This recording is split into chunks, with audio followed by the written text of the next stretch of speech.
The words of the preacher, the son of David, king in Jerusalem. Vanity of vanities, saith the preacher. Vanity of vanities, all is vanity. What profit hath a man of all his labor which he taketh under the sun? One generation passeth away, and another generation cometh, but the earth abideth forever. The sun also ariseth, and the sun goeth down, and hasteth to his place where he arose. The wind goeth toward the south, and turneth about unto the north. It whirleth about continually. And the wind returneth again according to his circuits. All the rivers run into the sea, yet the sea is not full. Unto the place from whence the rivers come, thither they return again. All things are full of labor. Man cannot utter it. The eye is not satisfied with seeing, nor the ear filled with hearing. The thing that hath been, it is that which shall be, and that which is done is that which shall be done, and there is no new thing under the sun. Is there anything whereof it may be said, See, this is new? It hath been already of old time, which was before us. When I see Erica and her strength and her courage, I'm reminded of a famous expression. The storm whispers to the warrior that you cannot withstand my strength. And the warrior whispers back, I am the storm. Erica is the storm. We are the storm. And our enemies cannot comprehend our strength, our determination, our resolve, our passion. Our lineage and our legacy hails back to Athens, to Rome, to Philadelphia, to Monticello. Our ancestors built the cities. They produced the art and architecture. They built the industry. Erica stands on the shoulders of thousands of years of warriors, of women who raised up families, raised up city, raised up industry, raised up civilization, who pulled us out of the caves and the darkness into the light. The light will defeat the dark. We will prevail over the forces of wickedness and evil. They cannot imagine what they have awakened. They cannot conceive of the army that they have arisen in all of us. Because we stand for what is good, what is virtuous, what is noble. And to those trying to incite violence against us, those trying to foment hatred against us, what do you have? You have nothing. You are nothing. You are wickedness, you are jealousy, you are envy, you are hatred. You are nothing. You can build nothing. You can produce nothing. You can create nothing. We are the ones who build. We are the ones who create. We are the ones who lift up humanity.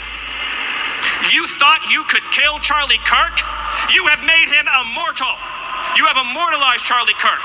And now millions will carry on his legacy. And we will devote the rest of our lives to finishing the causes for which Charlie gave his last measure of devotion. You cannot defeat us. You cannot slow us. You cannot stop us. You cannot deter us. We will carry Charlie and Erica in our heart every single day and fight that much harder because of what you did to us. You have no idea the dragon you have awakened. You have no idea how determined we will be to save this civilization, to save the West, to save this republic. Because our children are strong, and our grandchildren will be strong, and our children's children's children will be strong. And what will you leave behind? Nothing, nothing. To our enemies, you have nothing to give, you have nothing to offer, you have nothing to share, but bitterness. We have beauty, we have light, we have goodness, we have determination, we have vision, we have strength. We built the world that we inhabit now, generation by generation, and we will defend this world. We will defend goodness, we will defend light, we will defend virtue. You cannot terrify us, you cannot frighten us, you cannot threaten us, because we are on the side of goodness, we are on the side of God.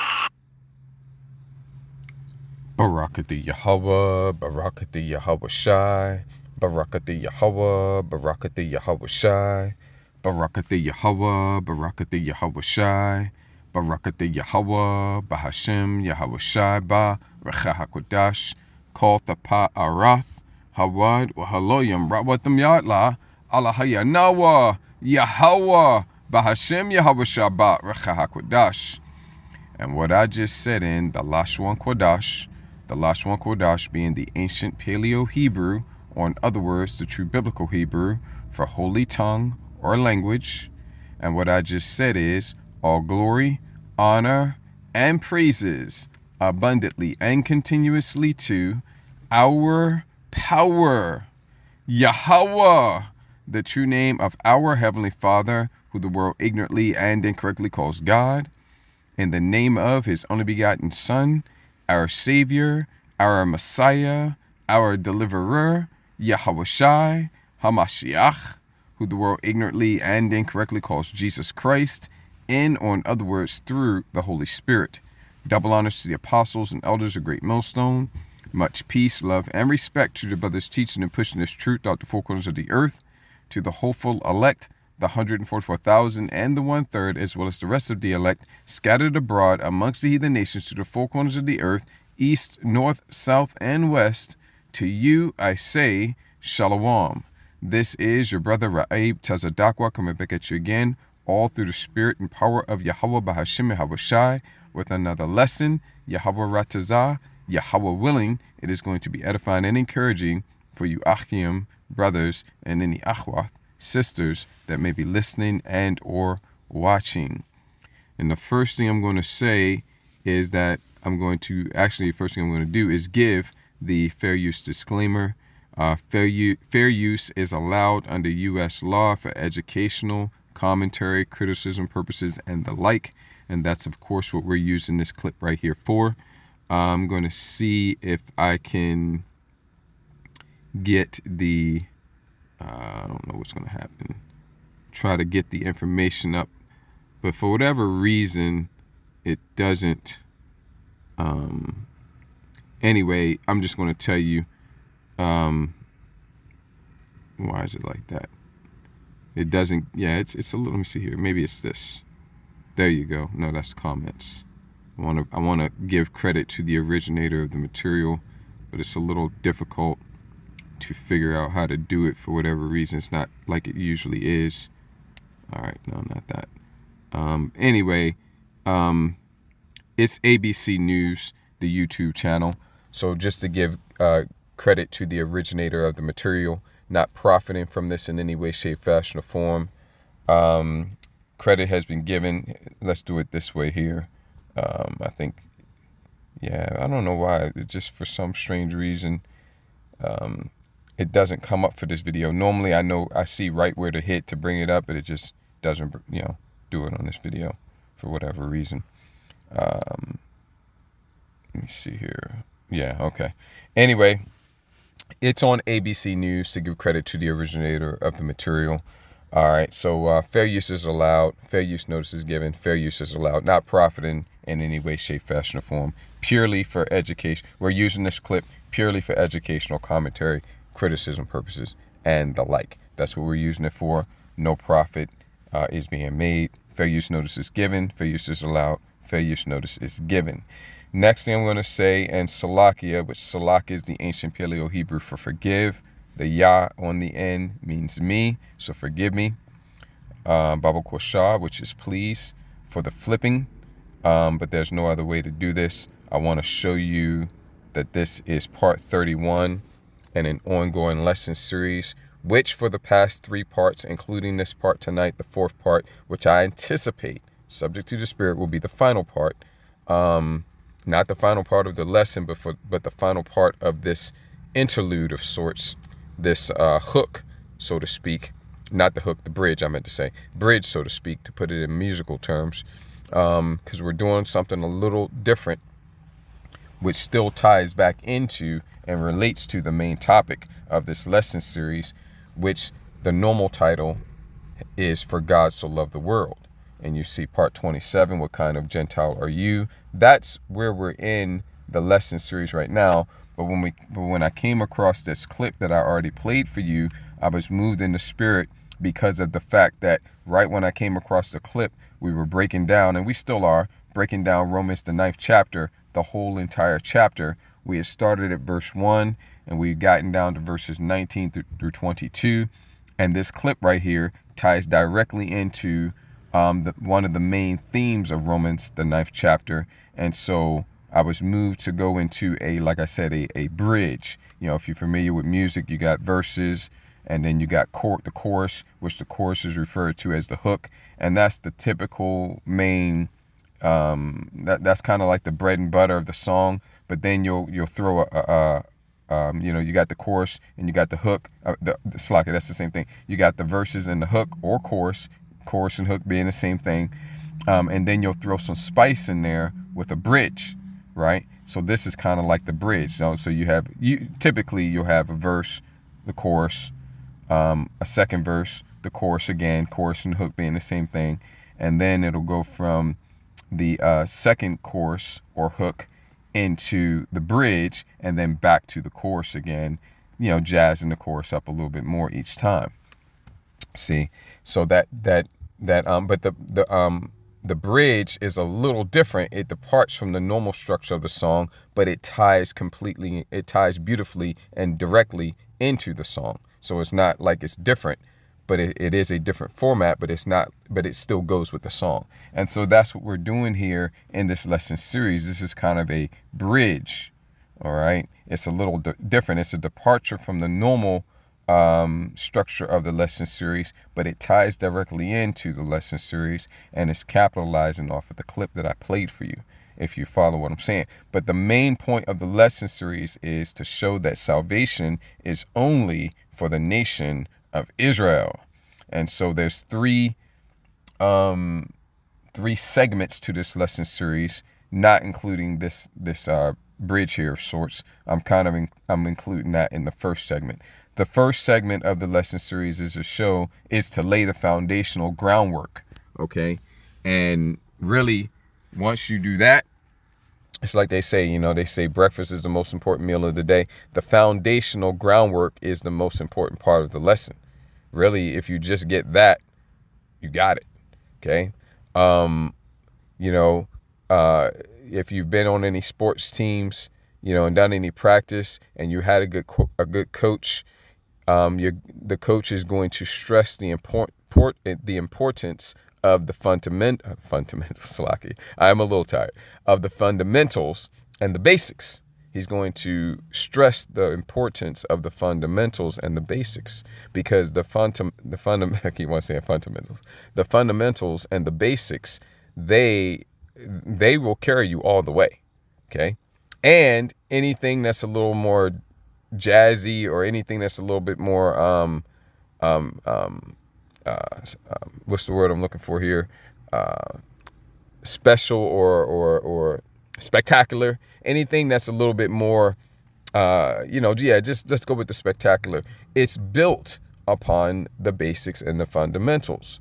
So in other words, if you don't have good fundamentals and good if you don't have the basics, a good grasp of the basics, and you just try to run quickly to the things that are the bells and whistles and the highlights and all that, you may, depending on your charisma, your charisma and your athleticism, or whatever applies to whatever we're talking about, you may be able to do a little bit of that, but you're going to fizzle out and you're going to crash and burn, because that's really built upon the basics and the fundamentals, and that's what holds it up.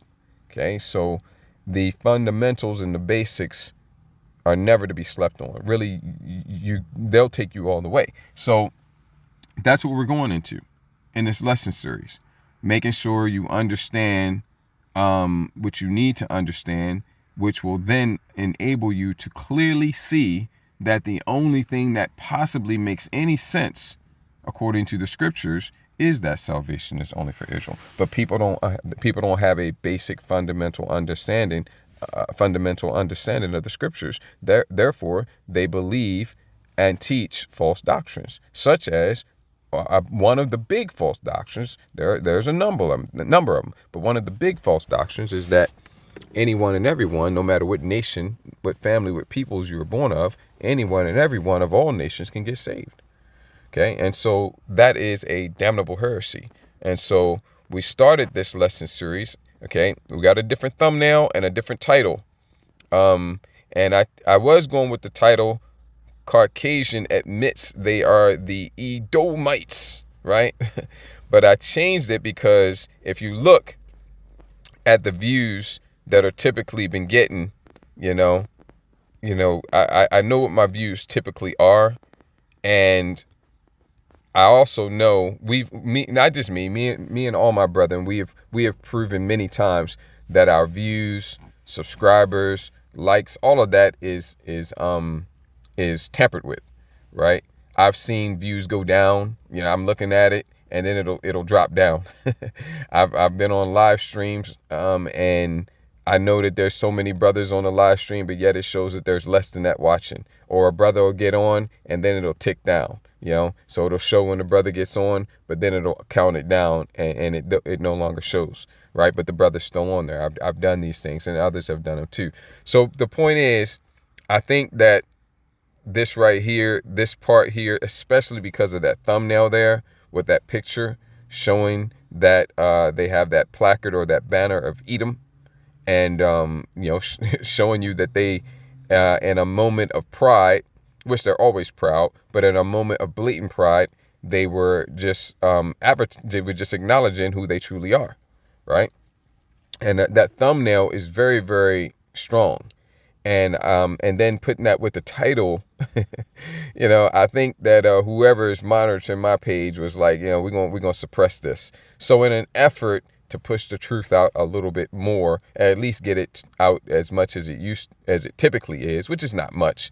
This truth is not for the masses anyway. But in an effort to push the truth as much as possible, I changed the title and removed the Caucasians out of it, and put "Behold the Dragon" of Revelation 12, because that's who it is. Okay, and he spoke about that. He said, "You have no idea the dragon you have awakened," and so that's what sent us over to Revelation, the 12th chapter, which is where we're at right now. We actually broke down the first part of that in part 30. You see here, "Behold the Dragon of Revelation 12," part 30. We broke down like the first 5, 6, or maybe 7 verses. I think 6 verses, and I touched on the middle of the chapter.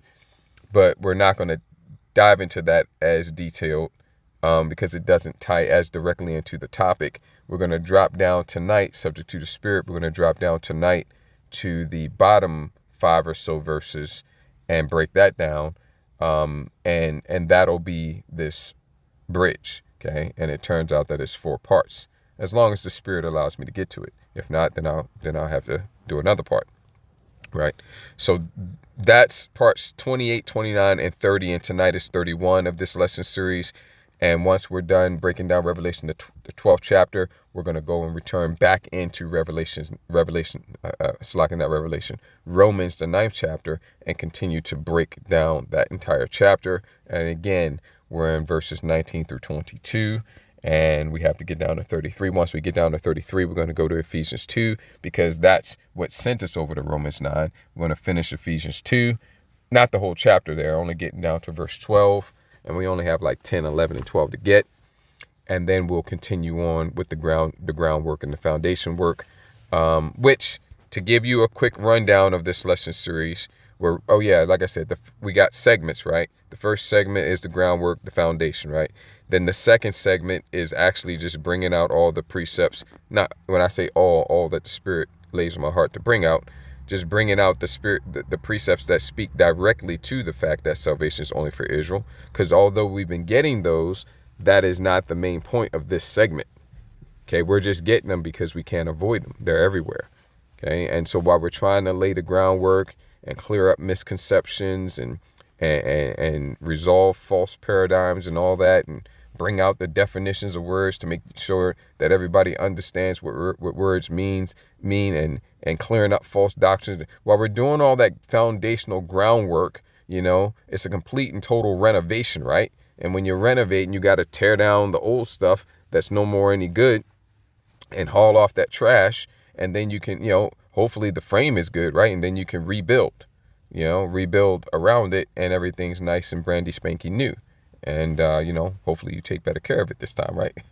Right. So, while we're doing all that, a lot of the precepts that talk about salvation being only for Israel are right there, and we can't go around them. They're right there. And why would we go around them? That is the point of this lesson series. So we get them.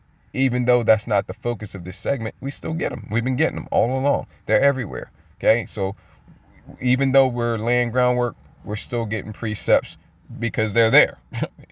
We're there to lay groundwork. We're in a particular precept, book, chapter, and verse to lay groundwork. But right there you go, boom, all over the place. Salvation is only for Israel. So we get it. Okay. So the first thing we did is we dealt. I'm gonna make this very brief.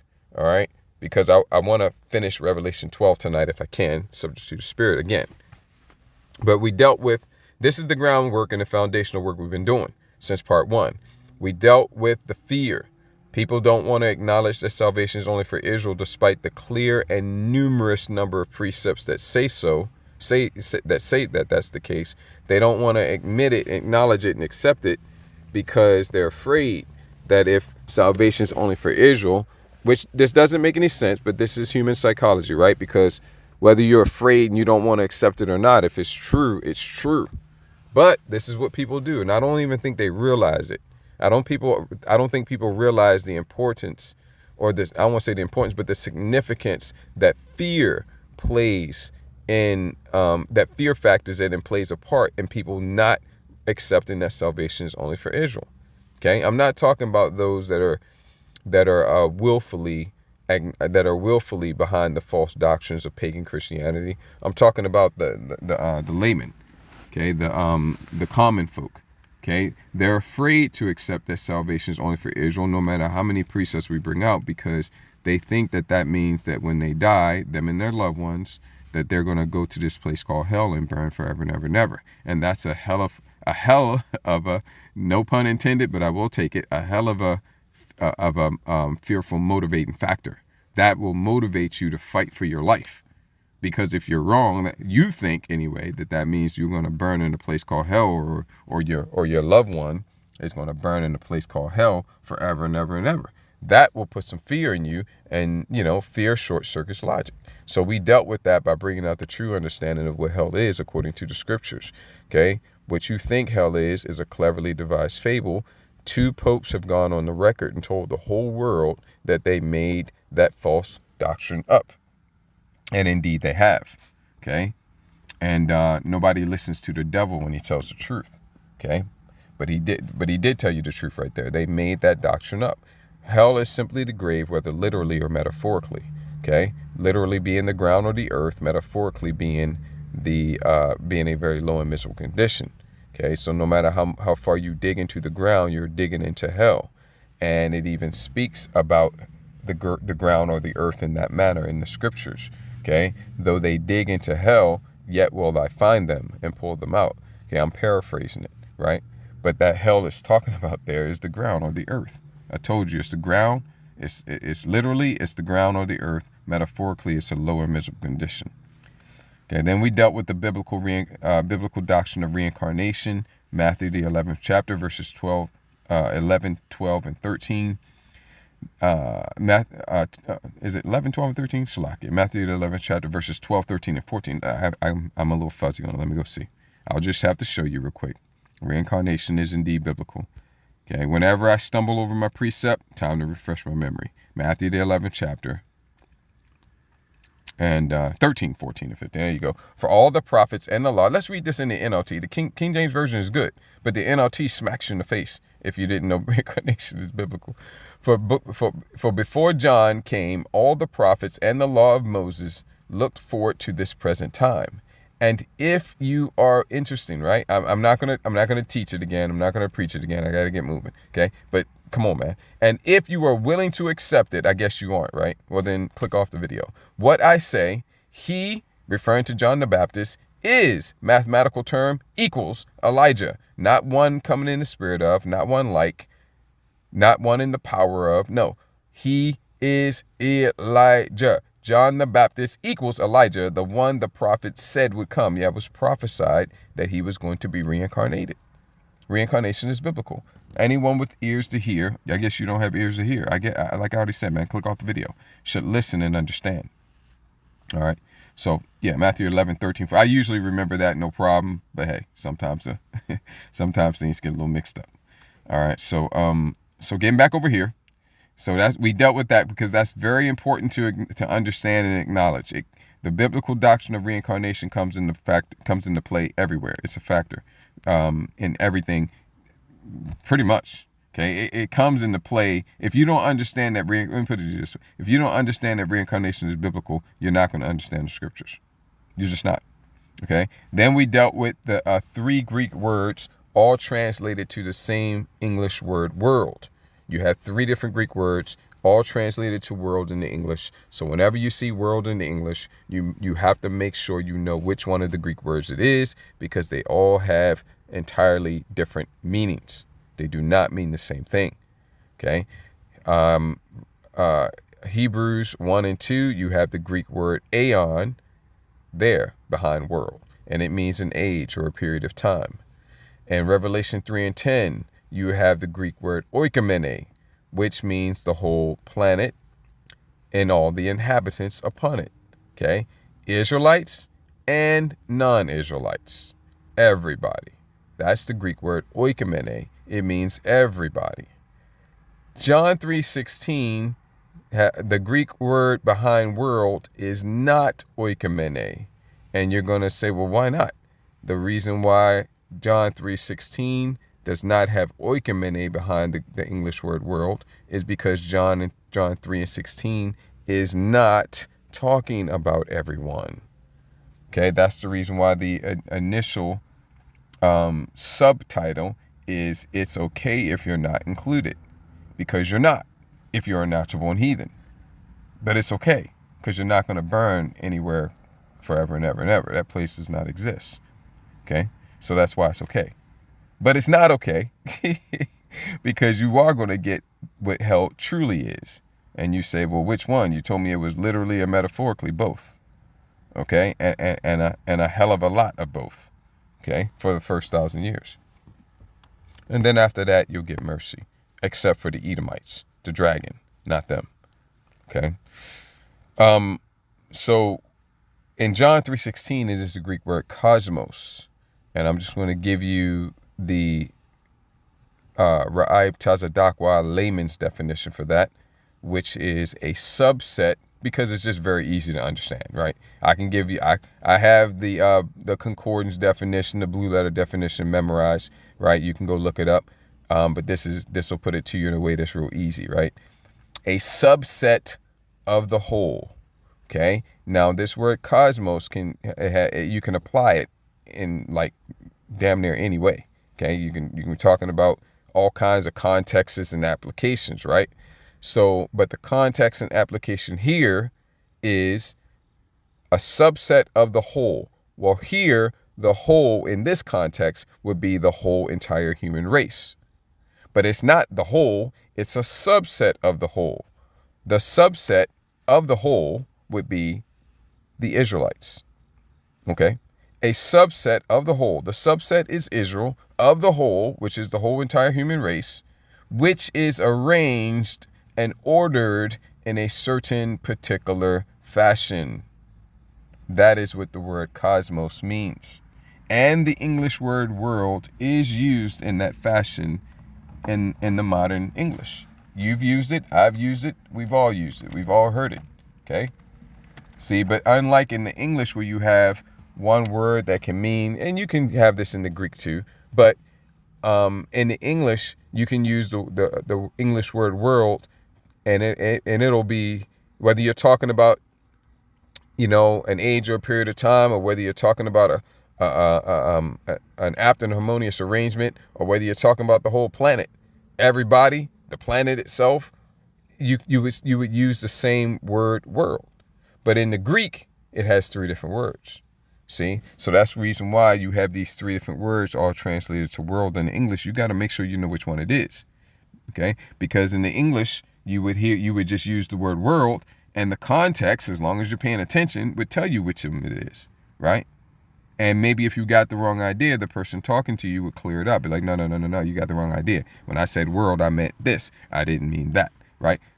Or you have preconceived notions, they can clear that up. Right? But in the case of the scriptures and false doctrines, that's not the case. So you got to look behind it and see which one of the Greek words it is. Then we moved on to salvation, okay? Because number one, you always thought salvation was being saved from this place called hell, where you would burn for all eternity. Now you know that place does not exist. Now you know what hell truly is. So the question is, well, what is salvation? Well, we're not just going to answer that to satisfy your curiosity. We're going to answer it because understanding what salvation is makes it very, very clear that it is only for Israel, because nothing else makes sense. Everything else is going to be stupid. So it is very beneficial to understand what salvation is. And salvation is three things. And we spent the most time starting in part 5. Part 4, we dealt with the fact that nobody's saved yet. And that's also obvious once you understand what salvation is. Okay. But part 5, we dug into what salvation actually is. And we spent the most time on the aspect of salvation that we got first, because we were in that up until about part 12 or 13, starting at part 5 up to about 12 or 13. I can't remember which one we got out of it, but we started on that in part 5. And the first aspect of what salvation is, according to the scriptures, is that salvation identifies, and we got a lot of precepts. You see, right? Iron 11, 50, Iron 17, Iron 21, Iron 27, right? So we got a lot of precepts going into this, right? And the scripture identifies that salvation is our deliverance from the hands of our enemies. Salvation is deliverance of the Israelites from the hands of the heathen, because the Bible also explicitly identifies our enemies as you natural-born heathen. And the scripture identifies that salvation, one of the three aspects of what salvation is our deliverance from you. Salvation is deliverance from you, not for you.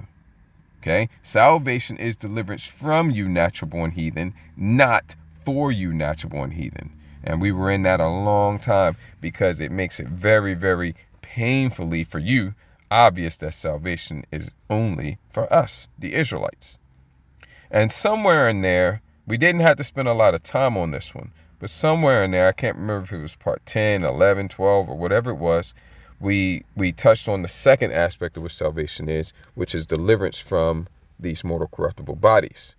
Okay, because salvation, unlike you natural-born heathen, which are created to be in these mortal corruptible bodies, we, the true Israelites, are not.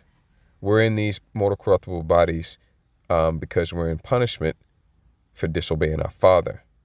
That's the reason why this mortal must put on immortality. This corruptible must put on incorruption. That's only talking about us. We're going to be immortal in the kingdom of heaven, not you.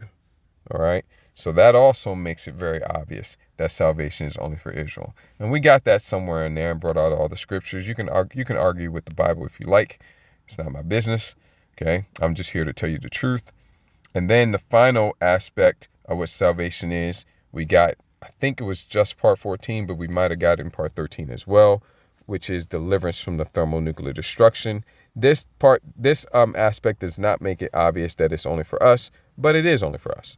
You only need to make it obvious or make it clear with one aspect, and we already made it with two. All right, so it is only for us. We got that for completion's sake. Took a break for the IUIC lesson series, and then we got back into it with part 15. Here it is.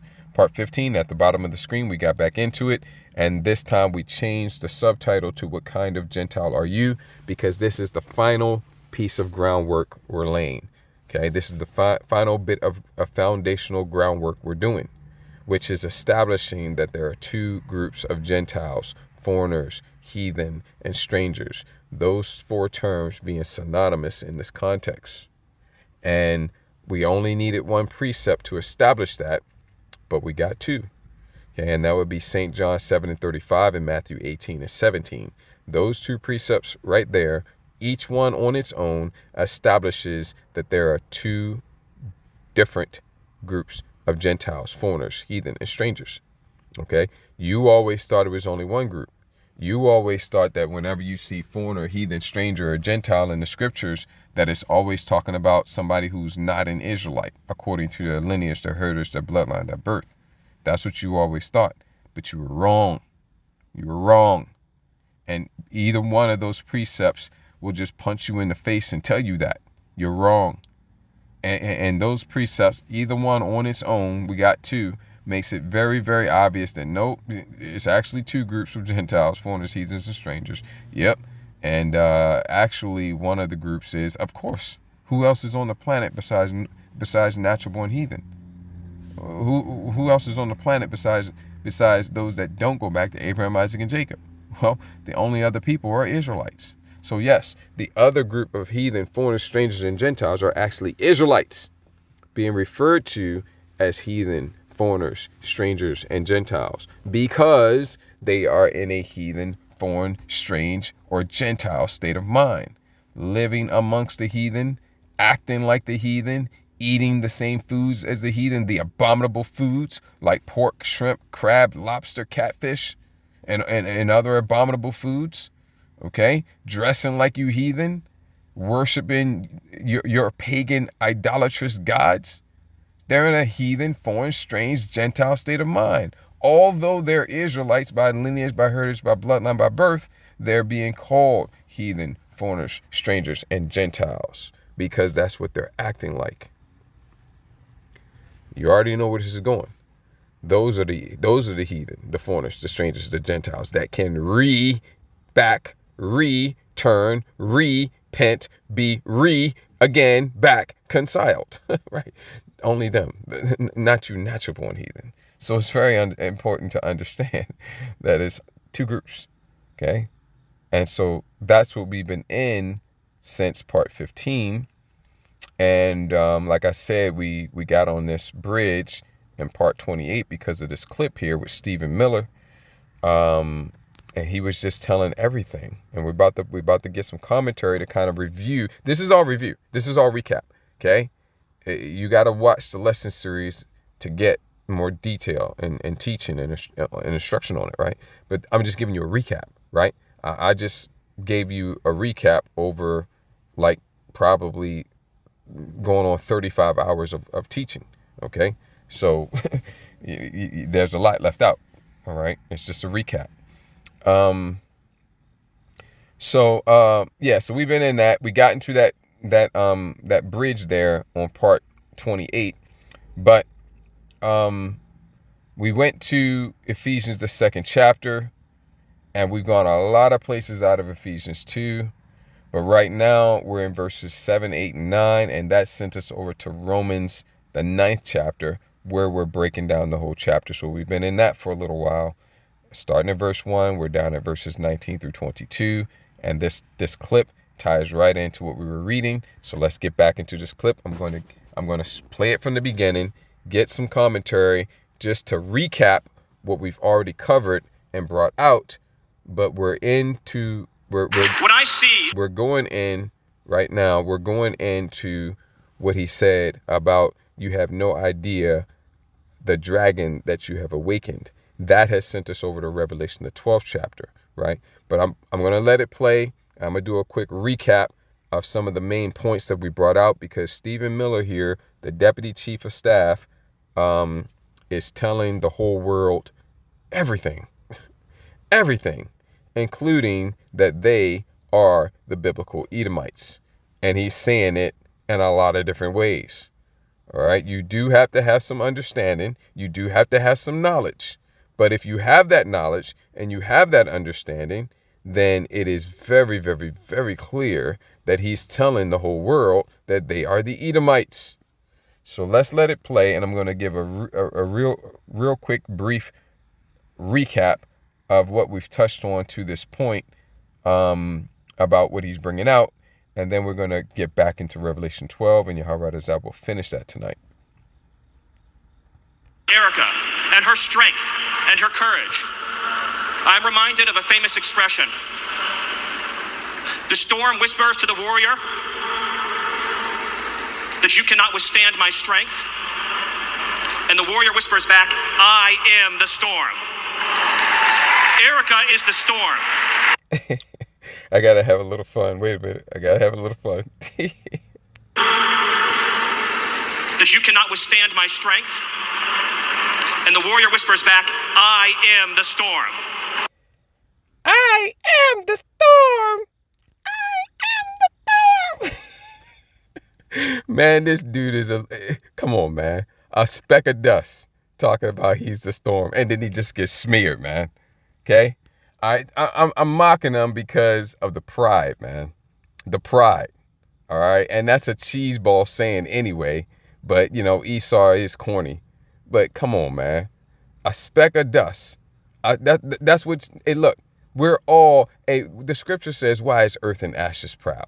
All right. Now we can get proud and all that, but that's not the normal way we are. The normal way we are is to be mindful of the fact, like King David said, what is man that thou art mindful of him?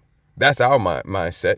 It's the mindset of Esau Edom that you see here on the screen, to shake his fist at the Most High, talking about he's the storm. Okay. And it just makes me picture, like right here, he's saying it in his normal voice, I am the storm. And then you zoom out and he looks small because you're looking at him from like maybe a 400 or 500 foot view. I am the storm. And then you zoom out some more. I am the storm. And then you zoom out some more. I am the, and you just smear him. Okay. Come on, man. Okay. But that's the pride of this man. And we already brought out a lot of scriptures about his pride. Okay. Obadiah and Habakkuk, the 2nd chapter we brought out. Okay. He's the storm. Okay. He's a speck of dust. He's the basis of men. We brought this out from the scriptures. All right. This is just review. Let's let him go. Erica is the storm. We are the storm. And our enemies cannot comprehend our strength, our determination. Right. Just real quick. I'm going to try to make this quick because I want to get back to Revelation 12. When he's speaking, if you're clicking on it, if this is the first lesson you've heard, you really need to go watch some of the other ones, right? And build up, because every part is building on the previous parts. Okay. It's really not going to be effective for you to come in the middle. But, okay, when you listen to him speak, ask yourself a question. Who the hell is he talking about? Okay, because nothing that he's saying, now he does come back and touch on the pretext a little bit in the middle. Okay, but really he runs kind of raw. He's about to get going and he's going to run raw all the way to about the middle. And then he's going to come back and touch home base, which is the script and the pretext, the cover story. He's going to come back and touch on that because you can't stay away from it too long, right? And then he's going to run raw and naked all the way to the end again. And when he's running raw and running naked, ask yourself a question. Who the hell is he talking about? Does this fit this one goofy looking dude who supposedly deleted, I think brothers are on to something by calling him Captain Kirk or whatever. Okay. Does that fit? Is he talking to him? That doesn't make any sense. I'm listening to what he's saying. It doesn't fit. Well, what about you broaden the scope to his political enemies, those that are ideologically opposed to him? Does it fit then? No, it still doesn't fit. This doesn't make sense. Who's this dude talking to? Ask yourself a question. Who's he talking about? Ask yourself a question. Because think about it. He's going to mention in there a couple of places where, you have nothing. You can do nothing. You can build nothing. You can produce nothing. Well, wait a minute. Okay, they're supposed to be on the right, right? The right wing, right? Or whatever, the right wing or the right side, whatever they call it, right? Well, those are, on the other side, the left wing, okay? You got people over there that produce things. You got people over there with wealth. You got people over there with influence. It's not like, that only people on the right, politically speaking, have things and produce things and can do things. No, you got people on the left and on the right. You got movers and shakers on the left, talking about the political left, and you got movers and shakers on the right, the political right. Let's look at producing things. Okay, when it comes to manufacturing, not that America manufactures a lot anymore, but the point is that when it comes to manufacturing and producing things and starting businesses, you got people on the right that do that and people on the left. So it doesn't make sense that he would be saying you can produce nothing, you have nothing, you are nothing. That doesn't make any sense. So who the hell is Stephen Miller talking to? Who the hell is Stephen Miller talking about? Ask yourself that question. He's talking about us. He's talking to us.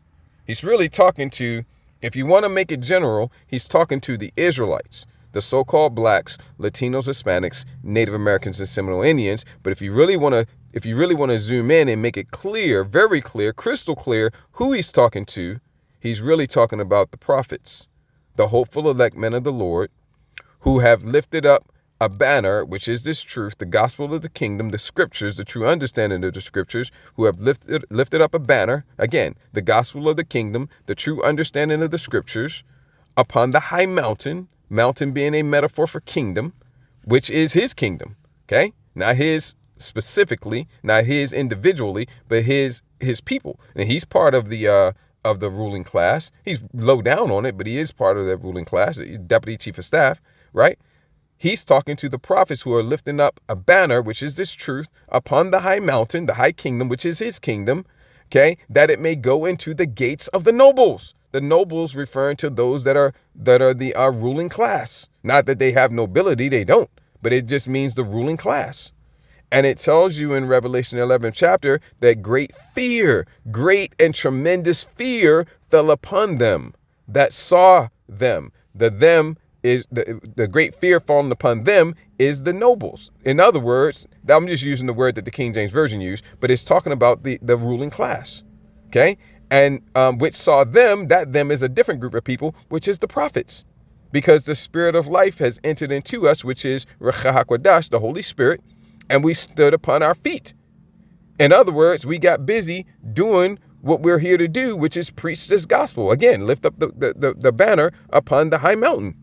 And when we've done that, and we've been doing it now for decades, great fear fell upon them, the ruling class, which saw it. See? So he's really talking to and about us. We're the ones that don't have businesses. I mean, a brother might have a little knockaround business. You know, he might be distributing something, or he might have a landscaping business. But I mean, this is real low level. Okay, this is not really anything to be talking about in the context of what Stephen's talking about. Okay, he's talking about who built the world we live in and all that. No, we're the ones that don't have anything of note with regard to the goods and the wealth and the things of that nature of this world. We're the ones that aren't, it tells you right in the curses in Deuteronomy 28, we're going to have to go in nakedness and in want of all things. We're going to have to go to our enemy for everything. So we're the ones. So if you take and you put us, the whole nation, yes, but especially the prophets, square and directly at the center of his fire-breathing words, because he says he's a dragon. This dragon is breathing fire. Okay, the fire is his words. Okay, and if you put us square at the center of the target of his fiery words, and you put above him the label that he's ascribing to his own self, him and his people of Esau, Edom, and you boil it down to what it really truly is Jacob and Esau. So then it makes sense. Then it fits perfectly. Okay, if you try to put in this dude that supposedly deleted Captain Kirk, then it doesn't fit. If you broaden the scope to political and ideological, those that oppose him, and it still doesn't fit, because some of the things he's throwing at them and accusations he's throwing, well, they can say that too. No, but if you put us at the center of what he's saying, at the target, right smack dab at the bullseye of what he's saying, and you slap across him the label that he's going to ascribe to himself here very shortly of Esau, Edom. Again, you need the knowledge and understanding, but I'm going to give it to you as I already have. This is a recap. Well, then it makes perfect sense, because everything that's been going on, it's all a pretext. It's all to give them an excuse and a cover story to do and say what they really truly want to do and say. You have to understand that. If you don't, then please get out of here. Whispers back, I am the storm. I am the storm. Erica is the storm. We are the storm. And our enemies cannot comprehend our strength, our determination, our resolve, our passion. Our lineage and our legacy hails back to Athens, to Rome, to... That right there, that's where he just told you point blank period that they are the biblical Edomites. Okay? Because the biblical Edomites first got into power and ruled as the ancient Romans.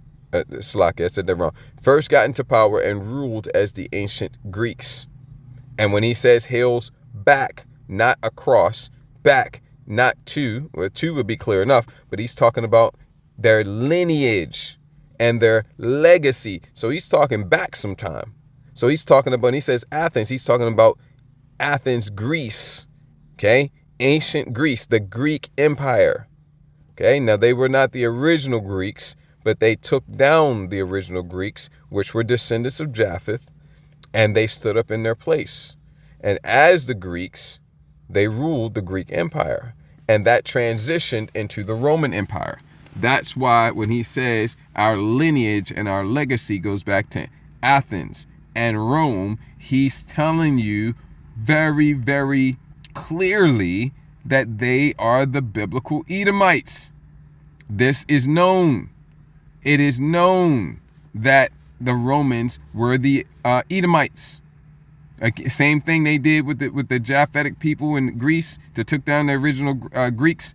Same thing they did with the Romans. The original Romans were Japhetic people too, and they took them down. And they just transitioned. They kind of transitioned from the Greek Empire to the Roman Empire. That's the reason why those two empires are spoken of in the same breath. Greco-Roman Empire, because the same nation, family, people, the Edomites, were ruling in both. So he told you that. Okay? You can even find secular books that will tell you that the ancient Romans were the Edomites. Okay?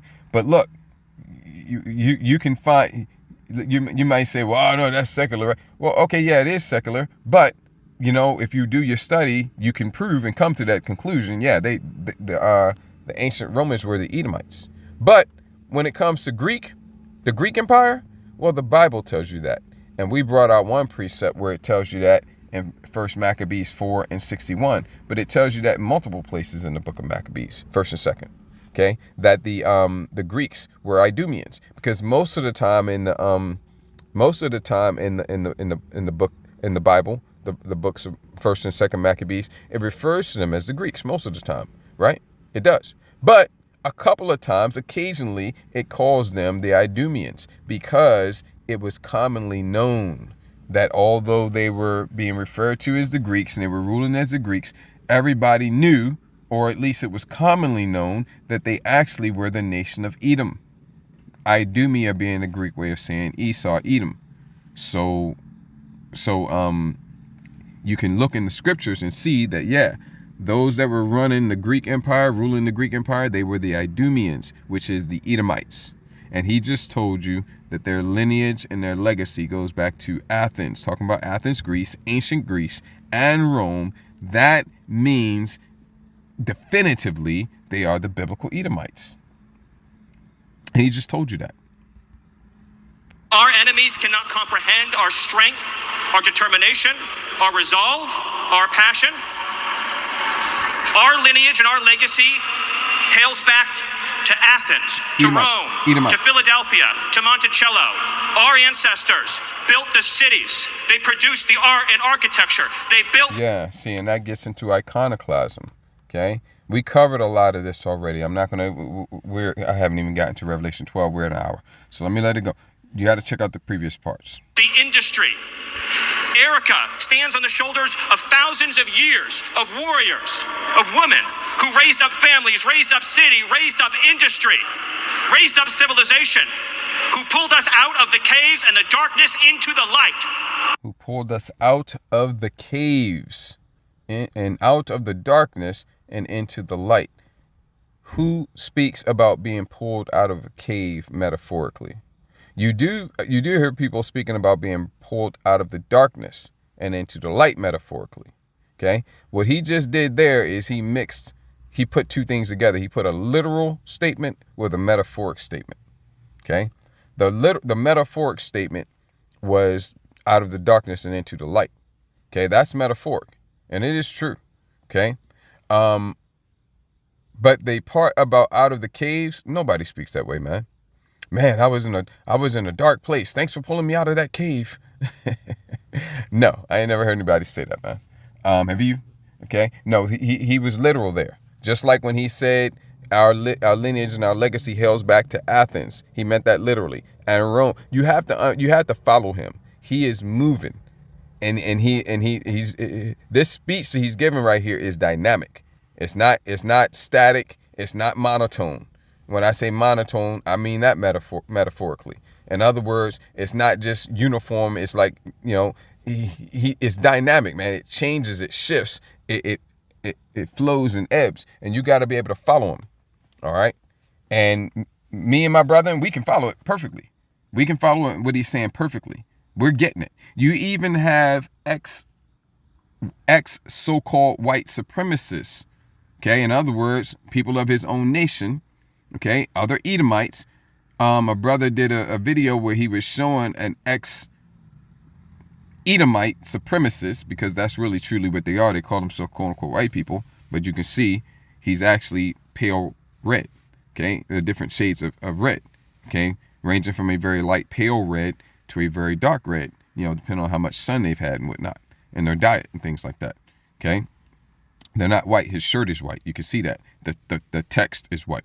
They started calling themselves white in 1681. Before that, nobody was white and nobody was black. So, that's that's part of the slander. I'm not going to get off into that. But, I've kind of lost my train of thought. What was I saying, man? Anyway, I think what I was saying is, just when he mentioned about going back to Athens and Rome, that was literal. And in that same fashion, when he says out of the caves, that was literal.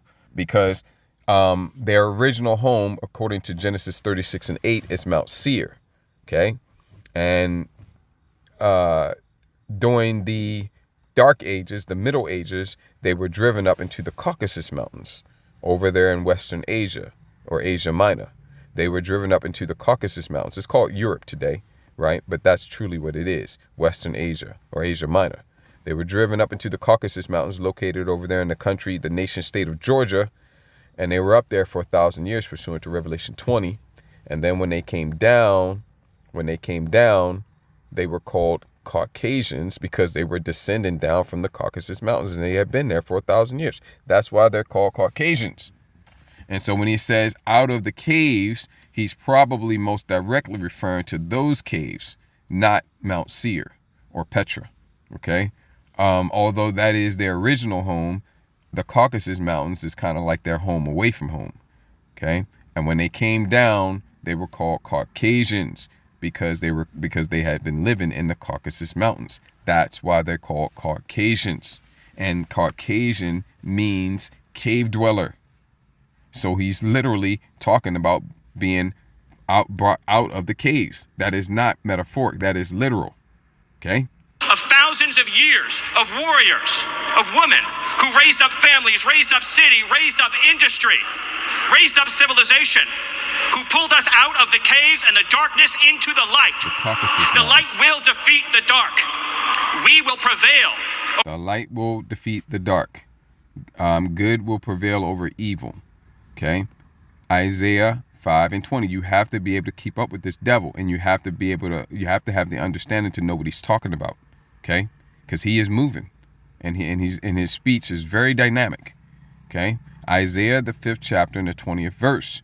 Woe unto them that call good evil and evil good. So when he talks about good, he's really talking about evil. When he talks about evil, he's really talking about good. Okay, that put bitter for sweet and sweet for bitter.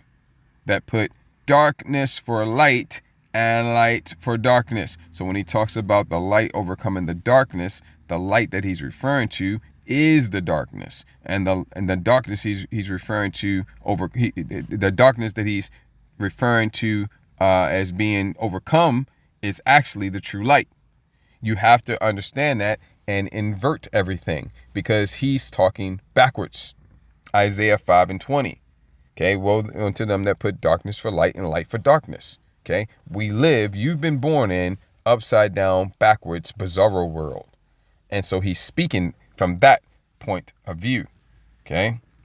All right. And let me see here. Let me see if I can remember this movie line. Um, yeah, the Star Wars trilogy that came out, I don't know, what's it been, like 15 years ago now? The one that shows how Anakin Skywalker became Darth Vader. At the end of the last one, he's getting ready to fight Obi-Wan Kenobi. You know, that was his mentor, trained him and all that. You know, like a father-son relationship. And he's getting ready to fight him, and Obi-Wan Kenobi's character says some bullshit because it's a lot of garbage in there. But anyway, he says something about they had an exchange, and at the end he goes, well, then you truly he says to Anakin Skywalker, who's now Darth Vader, well, then you truly have become evil. And he goes, well, from my vantage point, the Jedi are evil. Right. Because if you're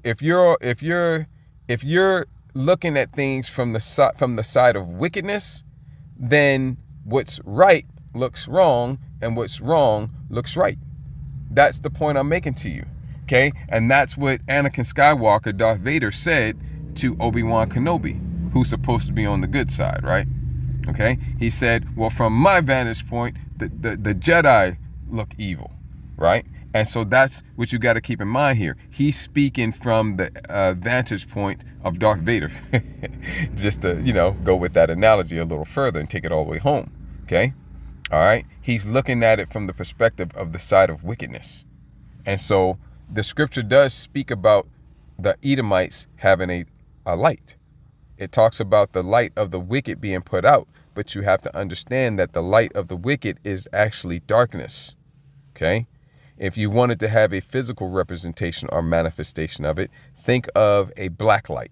You've been to a club or somebody over a friend's house and they have a black light, and you see how, it does put off light, but everything looks all weird and distorted and kind of perverted. It's creepy, like demonic, right? It's kind of even, right? So that would be a representation of the light of the wicked, a black light, okay? Where, you smile and your teeth looking all weird. You can see all the lint and everything. Everything's kind of glowing and stuff. But then you have a true light, and that true light gives you an accurate representation of everything. See? So they're talking from the vantage point of wickedness. And that's why he's talking about light defeating darkness. But the light he's talking about is darkness, and the darkness he's talking about is light. Where the forces of wickedness and evil, they cannot imagine what they have awakened. They cannot conceive of the army that they have arisen in all of us. Because we stand for what is good, what is virtuous, what is noble. And to those trying to incite violence against us, those trying to foment hatred against us, what do you have? You have nothing. You are nothing. You are wickedness, you are jealousy, you are envy, you are hatred. You are nothing. You can build nothing. You can produce nothing. You can create nothing. Right. See, you can build nothing. You can produce nothing. You can create nothing. Well, people who have ideological views that are diametrically opposed to his, they build, they create, they produce. So who's he talking? Certainly he knows that. Okay, so who the hell is he talking about? He's talking about us, the true prophets, the true men of the Lord. We are the ones who build. We are the ones who create. And when he says we, he's talking about his people, his nation, the Edomites. We are the ones who lift up humanity. You thought you could kill Charlie Kirk? Yeah, this is got to go back to the script, because you was running real naked there. You was running real raw there. People starting to look at each other, starting to scratch their heads and wonder, who's he talking about, right? So back to the script real quick, and then everybody falls back asleep. Have made him immortal. You have immortalized Charlie Kirk, and now millions will carry on his legacy.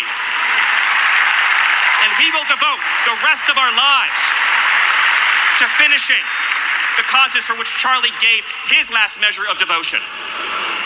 Okay. All right. Touch back on the script. Time to run naked to the finish line now. You cannot defeat us. You cannot slow us. You cannot stop us. You cannot deter us. We will carry Charlie and Erica in our heart every single day and fight that much harder because of what you did to us. You have no idea the dragon you have awakened. You have no idea how determined we will be. Yeah, look at his eyes now. Look at his eye. Look at his eyes. And that last statement is what sent us to Revelation 12, which we're going to go to in a second, and we're going to finish that. Yaharazah. So, but that last statement, I'm going to back it up again. Hear what he said about the dragon. Okay? Because they are the dragon. Heart every single day and fight that much harder because of what you did to us. You have no idea. The dragon you have awakened. Right. They are the dragon, and the dragon is breathing fire. See? Okay? Fiery words, fiery speech. You have no idea how determined we will be to save this civilization, to save the West, to save this republic. Can't be saved. Because possible. our children are strong, and our grandchildren will be strong, and our children's children's children will be strong. Right. And what will you leave behind? Nothing. Nothing. To our enemies, you have nothing to give, you have nothing to offer, you have nothing to share, but bitterness. We have beauty, we have light, we have goodness, we have determination, we have vision, we have strength. We built the world that we inhabit now, generation by... Yeah, and they did. And we've gotten all these precepts, right? The Heavenly Father, our Father Yahweh, he co-signed on that, right? Well, I'm being facetious with the terminology, but he put the Spirit on them and gave them the ability to rebuild. Once they came down out of the Caucasus Mountains after the 1,000 years, and they kicked off the Renaissance, which means rebirth, right? And they rebuilt. Okay, the revived Roman Empire, the deadly wound was healed, Revelation 13, right? But our Father Yahweh put the Spirit on them and let them do that because he's going to throw down as soon as they're just about finished, which they're almost there. He's going to throw down on them, okay, in the form of thermonuclear fire. Generation. And we will defend this world. We will defend goodness. We will defend light. We will defend virtue. You cannot terrify us. You cannot frighten us. You cannot threaten us. Because we are on the side of goodness. We are on the side of God. All right. So you have no idea the dragon you have awakened. Okay. So let's get rid of that. We don't need any more. That sent us over to Revelation 12. Okay. Oh, that's right. This Ecclesiastes 1. And also you got Ecclesiastes 3 and 15. That thing which has been is now. Right. But the point, I got all this starting at verse 1 because I like to get line upon line. I like to do that. The thing that hath been, it is that which shall be. Yeah, what's already, look at the NLT. History merely repeats itself. It has all been done before. Nothing under the sun is truly new. The thing that hath been, it is that which shall be, and that which is done, coming in the future, is that which shall be done. I said that wrong. That which is done, meaning being done at that time, is that which shall be done, is what's coming. And there is no new thing under the sun. Is there anything whereof it may be said, see, this is new? It hath been already of old time, which was before us. Let's slide over to 3 and 15. That which hath been is now. This is very key and critical to keep in mind as we break down Revelation, the 12th chapter. And that which is to be, because we're going to be I think we already touched on it. Yes, we touched on it in the top portion of the chapter, and we're going to touch on it again in the bottom portion. But the point is what we're touching on, that's history. See, when it was let me see here. Yes. Let me see, 33. Let me see, how old was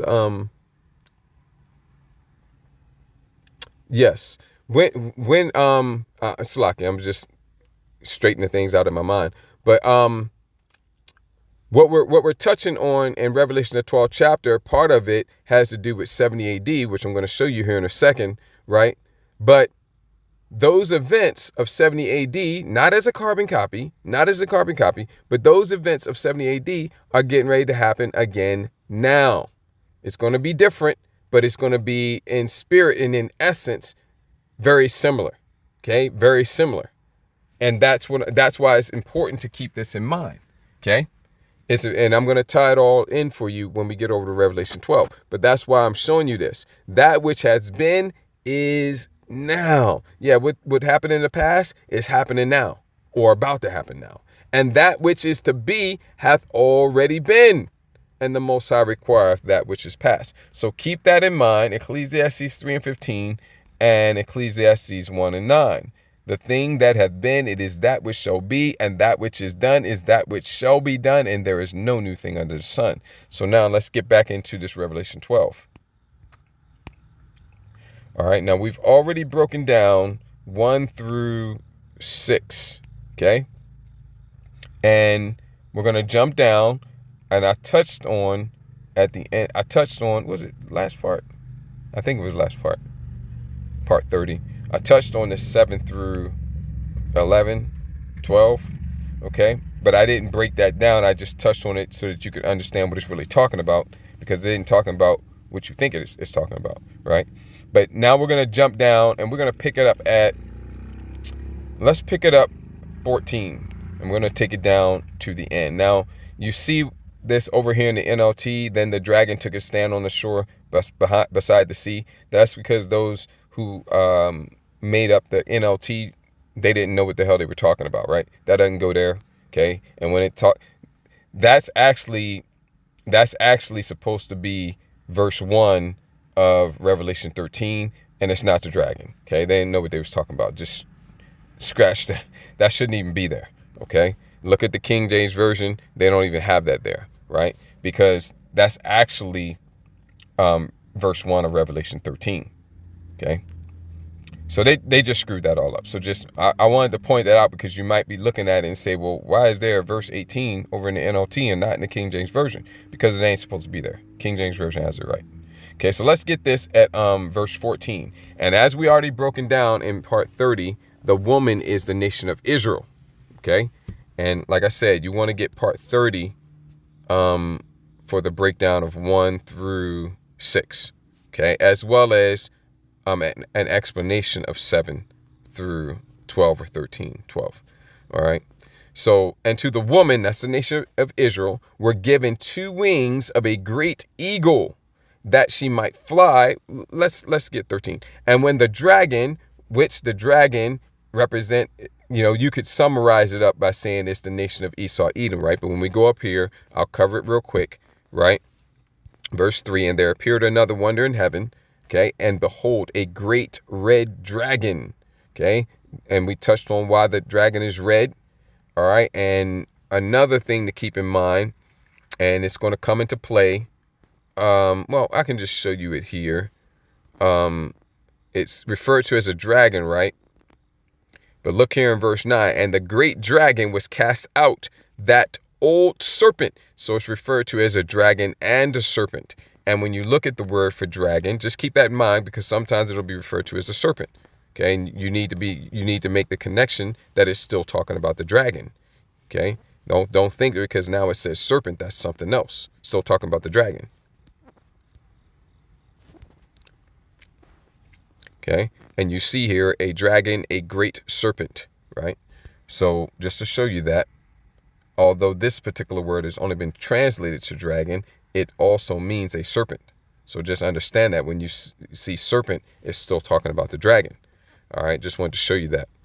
And there appeared another wonder in heaven. Behold, a great red dragon. This is just a brief recap right here, right? Having 7 heads, okay? 7 kingdoms, okay? The Greeks, the Romans, Germanic Major, Germanic Minor, the French, the Spanish, and the British. That's your 7 heads. And 10 horns, okay? 10 vassal states, and 7 crowns upon his heads, right? So that's the 7 heads, right? And when the dragon, which that's all the kingdoms or empires of Esau, Edom, spanning thousands of years. And that's the reason why I summarize it all up by saying, and when the dragon, Esau, the Edomites, saw that he was cast into the earth, he persecuted the woman, the nation of Israel, which brought forth the man-child. That man-child is Yahshua. That man-child is Yahushai. Okay, and this is all established in the preceding verses, verse 1 through 6 that we already got. So again, get part 30 for that. Okay, and to the woman were given 2 wings of a great eagle, right? we're given two wings of a great eagle. Okay, meaning the Most High put the Spirit on us, the Israelites, to move fast. That's what it means. When you say metaphorically, when you say that someone or something is metaphorically given eagle's wings, that means that there's a spirit on them to move with great haste. That's what it means. And to the woman were given two wings of a great eagle. Okay, the nation of Israel, the Most High put the Spirit on us to move fast, that she might fly into the wilderness. The wilderness is Africa. Into her place, okay, where she is. Now, keep in mind, the book of Revelation was originally written in Hebrew, okay? Unlike Paul's epistles, which were written in Greek, the Gospels, 1st and 2nd Peter, 1st, 2nd, 3rd John, James and Jude and Revelation were all written in Hebrew. So when you translate it, there's a thing called lost in translation. It reads like the wilderness is the place. No, it's two different places. Okay? Yeah, and see, that's the reason why the NLT translated it the way it does, because they don't know what the hell they're talking about. Okay? They don't understand. Okay? And at least in the King James Version, they separate it by commas. Okay? Which gives you pause. It doesn't just run like that. Okay? If you take the commas out, then it reads like the NLT, right? But with the commas in there, it at least kind of breaks it up and slows you down and gives you a little pause. You're supposed to pause at after the commas, right? But I'm just curious, do any of the translations make it a little more clear? Because you got to understand, the people who put together these translations, they don't know the Bible. They don't have the Spirit.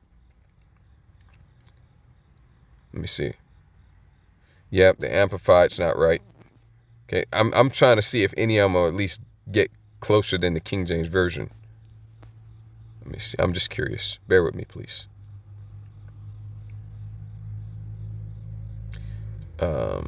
No, it's about, yeah, that one's actually worse. All right, but it's, at least it has the commas there, the BBE, that is. Let's see here. Okay, nope. Nope. Yeah. All right, that's about, the NET is about the same as the KJV. And let me see here. Let me see here. Nope, that's completely misleading there. All right. Nope. Okay, let me see. What's about the RSV? Let me see. This may fly. Yeah. Anyway, let me give you the understanding of this. I already told you that the wilderness is Africa, right? And from Africa, let me show you that. It says into. Let's see what this word into, see if this word gives any more understanding.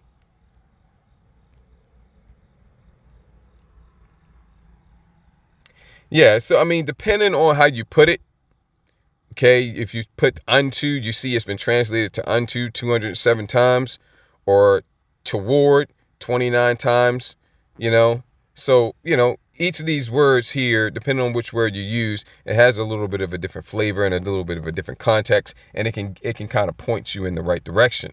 But they went with what would they go with again? To? Oh, where? Just where? Into. They just went with into. But depending on which ones you use, it may give you a little bit of a different feel or flavor.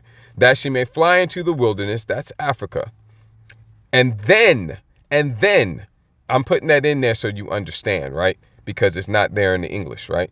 And then into her place.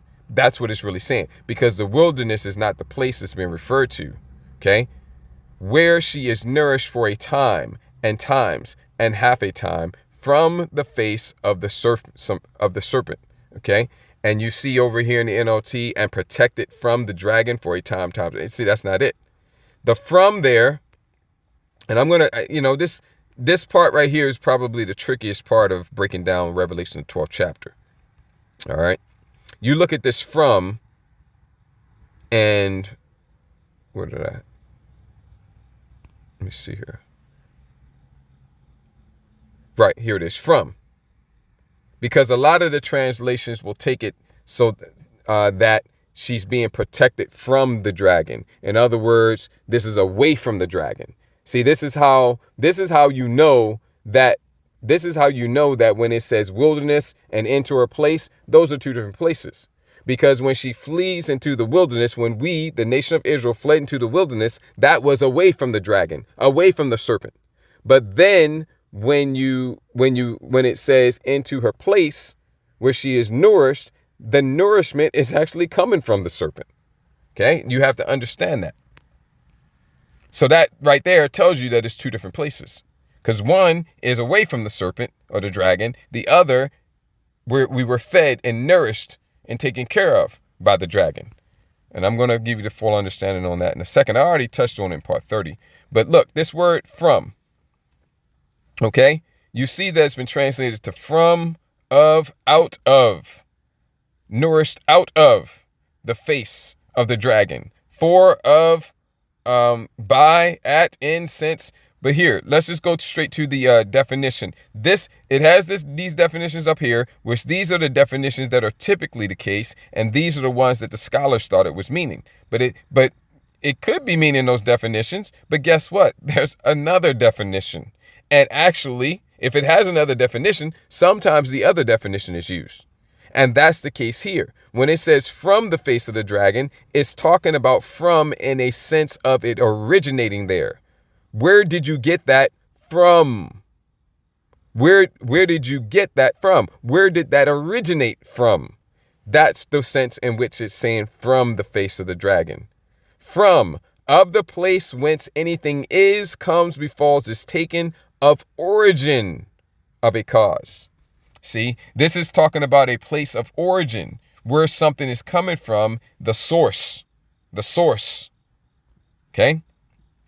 So it says here, and to the woman, the nation of Israel, that was us, were given 2 wings of a great eagle that she might fly into the wilderness, that's Africa, into her place. Because when we go back up here, it says in verse 6 is very similar. And the woman, us, Israel, fled into the wilderness, Africa, where she hath a place prepared of the Most High. So while we were in Africa, America was being prepared for us. Because Christopher Columbus had to come over here, and he had to rape, rob, and pillage the northern kingdom, and then he had to come over to the west coast of Africa, co-opt the Hamites, the true Africans, and the Ishmaelites, and round us up and bring us over to the Americas. So while all that was taking place, while America was being prepared to be the greatest prison ever for us, the Israelites, while it was being prepared, we were over in Africa. Okay, that's the wilderness. And while we're in the wilderness, Africa, America is being prepared. All those things that I just ran down, that's all in the process of taking place. And once it reaches its fullness, it comes to its fruition, everything's completed, then Christopher, not him specifically, but then the Edomites come over and round us up off of the west coast of Africa and bring us over to the America. America is the place, and it's being prepared while we're in the wilderness. That's what this is saying. And the woman fled into the wilderness, which is Africa, where she hath a place prepared of the Most High. The place being prepared is America, Babylon the Great. Okay? And and America is being prepared to be our prison, all right? A place of great punishment and torment for us, which it has been, while we're in the wilderness. So while we're in the wilderness, we flee from the face of the serpent into the wilderness, Africa. And while we're there in the wilderness, Africa, America is being prepared. Once it's finished being prepared, we're rounded up and brought over there. Not all of us, but a lot of us. Okay, some of us were left over in Africa. And the they refers back to the dragon, the same dragon we fled from, okay, which is the Edomites, okay, the Edomites, that they should feed her there 1,203 score days, which down here it's referred to as a time and half a time, telling you that when it says a time and times and half a time, that's the same thing as 1,203 score days, because verses 6 and verse 14 are very, very similar. So you have the same period of time being referred to two different ways. Okay? 1,203 score days, a time times and half a times, and half a time, singular. But it's also referred to as 40 and 2 months, and it's also referred to as 3.5 days. So this particular period of time is referred to 4 different ways, telling you right there that every time it's referred to, it's always metaphoric. Okay? And it's metaphorically, it's metaphoric for it's, let me start and figure out how I want to say this. Okay? It's referred to, the same period of time is referred to in 4 different ways, showing you that the way it's referred to is metaphoric, but it's metaphorically referring to a specific literal amount of time, which is 350 years. Okay? And when I say literal, it doesn't mean like to the second or nothing, but that's what it is. Okay? And that's starting in 1619, 1620. The northern kingdom had already been raped, robbed, pillaged, and enslaved, right? And some of the southern kingdom had been brought over from the west coast of Africa and enslaved as well, but it had not yet kicked into overdrive. It had not yet gotten really good and going with the enslavement of the southern kingdom, although it had already started. Southern kingdom Israelites had already been brought over, but it didn't really kick into gear until 1619. Once 1619, 1620 happened, that's when the enslavement of the southern kingdom, the rounding up of the southern kingdom, the so-called blacks, kicked into gear and went into overdrive. And that's what's significant about 1619, 1620, because that's when it really took off. It really, the Edomites really started to enslave the southern kingdom that year, 1619, 1620. And that's when this period of time starts. And I told you it goes for 350 years. And you say, well, okay, that takes us to about, I'm going to do my math, about 1969, 1970. Well, what's significant about then? Well, what's significant about 1969, 1970 is that that's when this truth was given back to us. Like I said, the spirit of life entered into them. And when I said, I'm actually paraphrasing Revelation 11 and 8. It's right, one chapter over, so we'll get it. And after 3 days and a half, yeah, this is the same as that 1,203 score days, and the same as the time, times, and half a times, also referred to as 40 and 2 months. I believe that's up a little earlier here, isn't it up here? No, it has the 1,000. Yep, actually it has both. And the holy city shall they tread underfoot 40 and 2 months, and I will give power unto my 2 witnesses, which is the prophets of the northern kingdom and the prophets of the southern kingdom. Just because it says 2 witnesses doesn't mean that it's only 2 people. Okay, it's actually talking about all the prophets of the northern kingdom and all the prophets of the southern kingdom. Okay, 2 witnesses, and they shall prophesy 1,203 score days, clothed in sackcloth. Okay, because we were in mourning. Okay, actions speak louder than words. We were prophesying with our lives. Actions speak louder than words. Okay, because the curses were all over us, screaming that we're the Israelites, and biblical prophecy is being fulfilled. All you had to do, we ain't had to say anything. All you had to do is look at us. Okay, that's what it's saying. Okay, but getting back down here, and after 3 days and a half. Still talking about that 350 years. This is metaphoric. You should have no trouble with that, okay? Because I already showed you over there in Revelation 12, verses 6 and verse 13, I think it was, might have been 14, that clearly it's talking about the same period of time, but it's put 2 different ways, okay? And same thing with the 40 and 2 months and the 3.5 days here. And after 3 days and a half, the spirit of life from the Most High, which is the Holy Spirit, Ruach HaKodesh, entered into them, and they stood upon their feet, and great fear fell upon them which saw them. Right? So, Salakia, and to the woman, Israel, were given 2 wings of a great eagle, okay? Given the spirit put on, and it was the same thing when we were delivered from ancient Egypt. The Most High put the spirit on us to come out of ancient Egypt with great haste.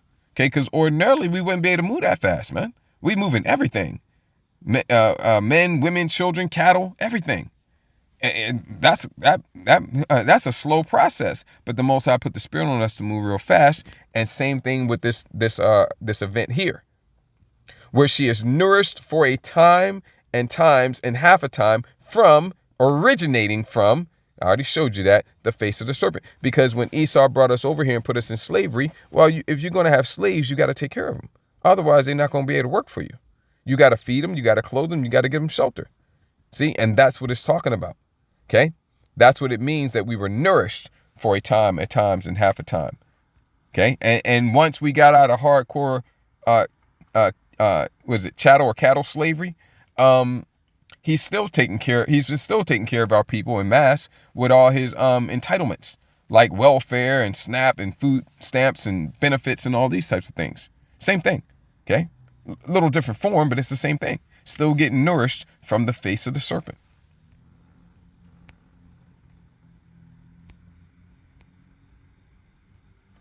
Nourished. Okay, to feed, to nourish, support. Yeah, with all his benefits and entitlements. Okay, like I said, welfare, food stamps, SNAP, this, that, that, and another. All these programs, housing programs, and this, that, that, and another. And of course, at the same time, he capitalized and leveraged that to destroy our homes, because a lot of this nourishment and support, especially in the more recent decades, he is put behind requirements for there not to be a man in the house, just absolutely obliterating our homes.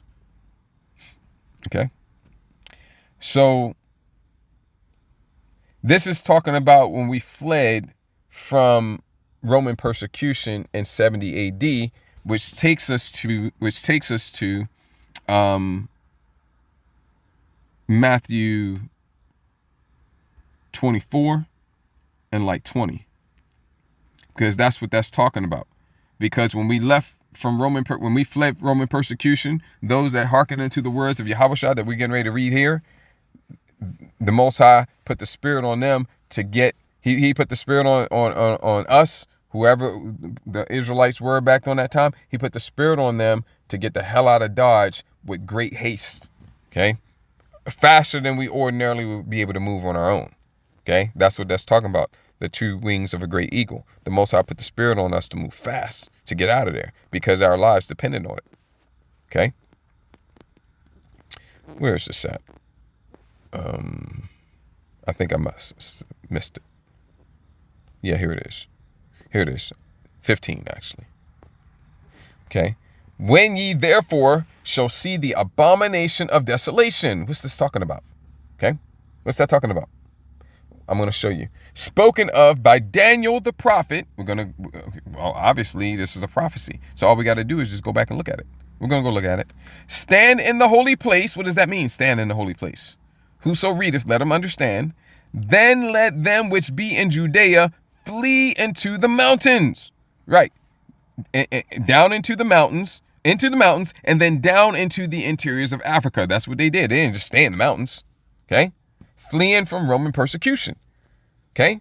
And the Most High put the Spirit on us to move with great haste. Let him which is on the housetop not come down to take anything out of the house. You got no time to go into the house to get it. You on the housetop, you got no time to go down into the house and get anything. You got to get out and get out now with great haste, lest you be trapped and put to death.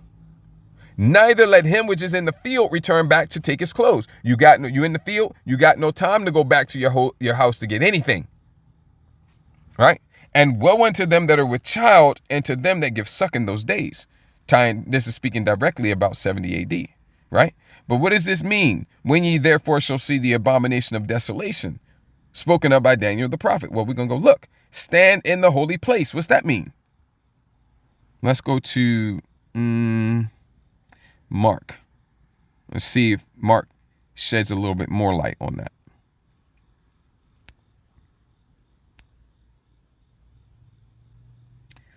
Okay, here it is, parallel passage. But when ye shall see the abomination of desolation, spoken of by Daniel the prophet, stand where it ought not. Okay, so it says stand where it ought not, and I stand in the holy place. All right. Let them that readeth understand, then let them, same thing. Okay, other than that, Let's see what Luke says.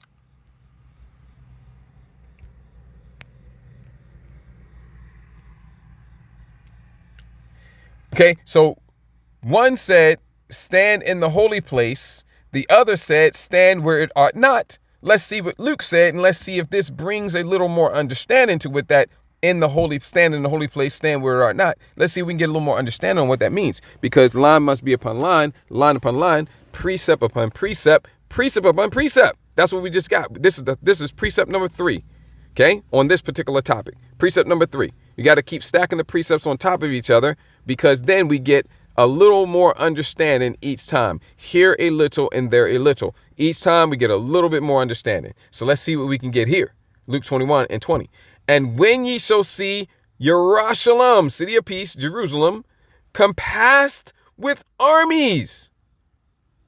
Okay, so when it says stand in the holy place, when it says stand where it ought not, it's actually talking about Jerusalem being surrounded with armies. Right. Then know that the desolation thereof is nigh. Then let them which are in, but you see how you had to put the precept, you had to stack the precepts to get that understanding. Then let them which are in Judea flee to the mountains, and let them which are in the midst of it depart out. And let not them that are in the countries enter therein too, because you got no time. No time. That's the reason why the Most High gave us two great wings as of an eagle, because we had to boogie. We had to get the hell out of Dodge. Our lives, the Romans. I got rid of the video. The Edomites, Stephen Miller and his people, they were coming and they had blood on their mind. They had blood on their brain. They had blood in their hearts. Okay, in other words, they were coming to destroy us.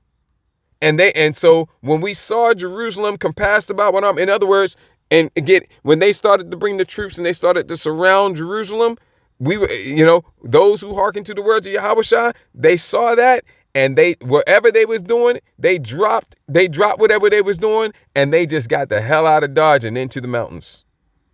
Don't go back to get anything. You're on the rooftop. Do not go into the house. You go into the house. That was the fatal mistake there. That time you took to go into the house to get something, that was the time you needed to escape. It's that narrow. And that's the reason why the Most High gave us two great wings as of an eagle, because we had to move with basically supernatural speed. Supernatural speed that did not look supernatural when you looked at it. Okay, it looked like we were moving like humans can move, just really fast, but really it was supernatural. The Most High put the Spirit on us to move faster than we could ordinarily move. And we got the hell out of Dodge, right? That's what this is saying. So what about this part about the desolation? Okay. But when ye shall see the abomination, now we know what it says, what it means by standing where it ought not. That means you got these Roman armies surrounding Jerusalem, city of peace. Okay. But what about this abomination of desolation? Let's go to Daniel 9, because that's what it's talking about. Daniel 9, 24 through 27, right? But we just going to get the point, right? Because, Spirit's want me to just go into it, man, even though it's taking a long time, right? I want to wrap this up, okay? You really want to come here and start at 24, because it talks about Daniel's 70 weeks, and this 70 AD, that's the final week. That is the final week. Starting at about 66 AD, going to about 73 AD, towards the end of it, okay? That's the final week. And I'm not going to go all into the breakdown, but the 70 weeks are complete. Okay, pagan Christianity, their eschatology, their study of end time events is greatly and deeply flawed. They think that the quote unquote 7-year tribulation period, that's the final week, but they don't know what the hell they're talking about. Daniel's 70 weeks are all fulfilled. The final week, the final period of 7 years was fulfilled in 66 AD to 73 AD. We commonly refer to it as 70 AD. And let me see here. I just want to get, let me see here. Yeah, I think 26 and 7 is sufficient. Let me see here. Yeah. And after 62 weeks, because there were 7 weeks at first, okay, 62 plus 7 equals 69. So Messiah, Yahushua, be cut off, but not for himself. Okay, in other words, it was for us. Okay, and the people of the prince that shall come shall destroy the city and the sanctuary, and the end thereof shall be with a flood. Okay, that is metaphoric speak for a flood of troops. And that's what Yahushua is referring to when he says, when you shall see Jerusalem compassed with armies. Okay, when you shall see the abomination of desolation, spoken of by Daniel the prophet, stand where it ought not, stand in the holy place. The holy place is Jerusalem. All right, then flee into the mountains. That's what this is talking about. Let me see here. And the people of the prince that shall come shall destroy the city and the sanctuary, and the end thereof shall be with a flood of Roman troops. And unto the end of the war, desolations are determined. Yeah, the abomination of desolation. And he shall confirm, Esau, Edom, the Romans, shall confirm the covenant with many for 1 week, because they had our people, all right, the leaders of our people, saw that things was getting tense between them and the Romans, and they went to reestablish and reaffirm that everything's good. Okay, we got an agreement, right? And the Romans was like, okay, yeah, we got an agreement. But secretly, the Romans were getting sick and tired of dealing with all the revolts and uprisings that we were doing. We as a people were doing. Okay, they were sick of it. And so in the middle of the agreement, they broke it. And then they just sent the troops to come and surround Jerusalem and destroy it. That's what they was going to do, because we had an agreement with them, all right, look, things are tense. Okay, but look, this is the agreement. Okay, we're gonna abide by our part of the agreement. You're gonna abide by your part of the agreement. Yeah, we're gonna abide by it. Okay, everything's good. Yeah, everything's good. And there was an agreement. And then in the middle of it, 70 AD, they broke it. They said, you know what? We sick of dealing with these Israelites. They always uprising. They're always revolting. They got sick of it. They getting ready. Why did I close that out? Let me open that back up. Just like in 78, that's why that Ecclesiastes 1 and 9 and that Ecclesiastes 3 and 15 is so key. Because just like they got sick of dealing with us as the Romans, the ancient Romans, just like they got sick of dealing with us as the ancient Romans. These slip-on orthopedic shoes are built for middle-aged and elderly men. Once you try them, you won't want any. When I see Erica. Just like they got sick of dealing with us as the ancient Romans, the issue there being over taxes, because they were taxing us heavily, and we kept revolting over it. Okay, having riots and uprisings and whatnot. And it had been going on for some time, and the Romans got sick of it. But and like I told you, that Ecclesiastes 1 and 9 and Ecclesiastes 3 and 15, it's the same thing now. Only thing, it's not a carbon copy. This time, they're sick of us preaching about who they are, what they've done, and what's going to happen to them in the kingdom of heaven. That's why he's talking about the violence and things of that nature. Okay? Because that's what we go into. The scriptures outlines an extremely violent and brutal end for the Edomites. And so they're sick of us. They're sick of us talking about that, prophesying about that, and even bringing out, according to the scriptures, what our Father Yahweh is going to do to them through us in the kingdom of heaven. In other words, he's going to use us to do it in the kingdom of heaven. For example, Ezekiel, the 25th chapter, verses 12 to 14. Okay? And Obadiah 18. All right?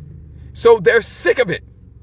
And just like they got sick of it in ancient Rome, here in the modern revived Roman Empire, the modern day Rome, they're sick of it too. And just like they got sick of it back then, they came after us. They're sick of it now. They're getting ready to come after us now. That's why I brought out that Ecclesiastes 1 and 9 and 3 and 15. And he shall confirm the covenant with many for 1 week. This is back in 66 AD. And in the midst of the week, 70 AD, he shall cause the sacrifice and the oblation to cease. What did he do? Did he say, hey, stop that? No, they destroyed Jerusalem. They besieged Jerusalem. Okay? How are you going to do sacrifice and oblation if there's no animals? Because Jerusalem's under siege and all the animals that can be used for food have been eaten. Can't do a sacrifice without animals. And the oblation to cease. Okay, there's a famine, a gross famine. Okay, no oblation. And for the overspreading of abominations, he shall make it desolate. The overspreading of what? Abominations. He shall make it what? Desolate.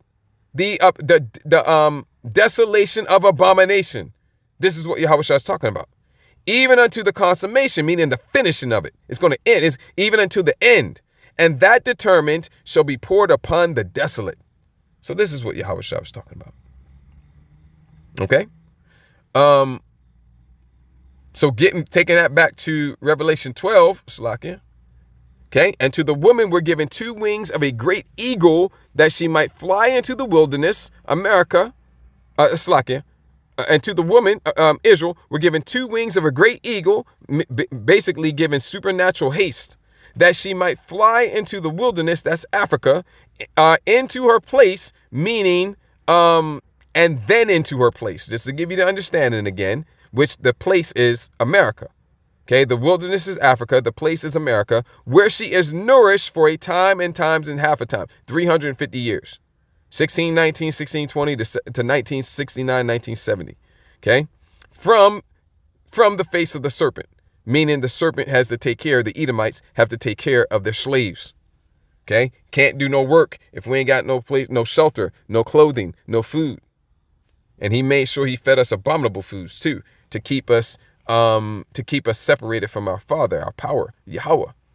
Okay, that's why he gave us not only the worst parts of the meat, but he made sure he gave us abominable meat, and the most abominable meat at that, the pork, the swine, the pig, and he gave us the worst parts of the pig too, the intestines and things like that. Okay, and that was intentional. He could have given us the worst parts of a cow, or some other or whatever, but no, he gave us pig. And that was intentional. And the serpent, talking about the dragon, I already showed you that, cast out of his mouth water as a flood after the woman. This is talking about 70 AD, but Ecclesiastes 1 and 9 and 3 and 15. That's why I said this serpent is breathing fire. Okay? And I told you already, it's a flood of troops. They're getting ready to cast out. They're already doing it. Slack, my bad. I said getting ready. What do you think this ice is all about? That's the beginning of it. Okay, that's the beginning of it. You see a flood break out. A lot of the times the flood doesn't just come with immediate tremendous force. At first, you'll see like some water's coming, and it'll be like, well, this water ain't supposed to be here, man. Where's this water coming from? But it's kind of concerning. But it ain't. It might be flowing down the walkway or the driveway or whatever. But it ain't nothing that's a threat to you at that time. It's just a threat because you see it. It's like it ain't supposed to be. It's a threat by its presence, more by its effect. That's what's already going on, but the effect is already starting to take place too. Israelites, Northern Kingdom, have been killed. Southern Kingdom are being rounded up as well. Not quite to the same degree yet. But look, man, the water, that flood is already starting to flow. And it is causing damage already. Okay? That's Ecclesiastes 1 and 9 and 3:15. Just like that flood came then, and the serpent cast out of his mouth water as a flood. That water is a metaphor for his armies, his troops. And you do have other applications for it as well. Like you can apply it to a flood of lies and misdeception and things like that. Yes. But most directly, on the highest level, it's talking about his troops. After the woman, this is tying directly into 70 AD, that he might cause her to be carried away of the flood. Right? That was surrounding Jerusalem with troops and sieging Jerusalem. Okay? Nothing in, nothing out. No one in, no one out. And basically, those that didn't hearken to Yahushua's words were trapped in Jerusalem, and the famine was very sore, and they resorted to cannibalism, which was a fulfillment of Deuteronomy 28. Okay? And that's coming back now as well. Okay? It's going to happen now in this time as well. Okay? Again, that's why I opened up with that Ecclesiastes 1. And then I showed you the 3 and 15 as well. Okay?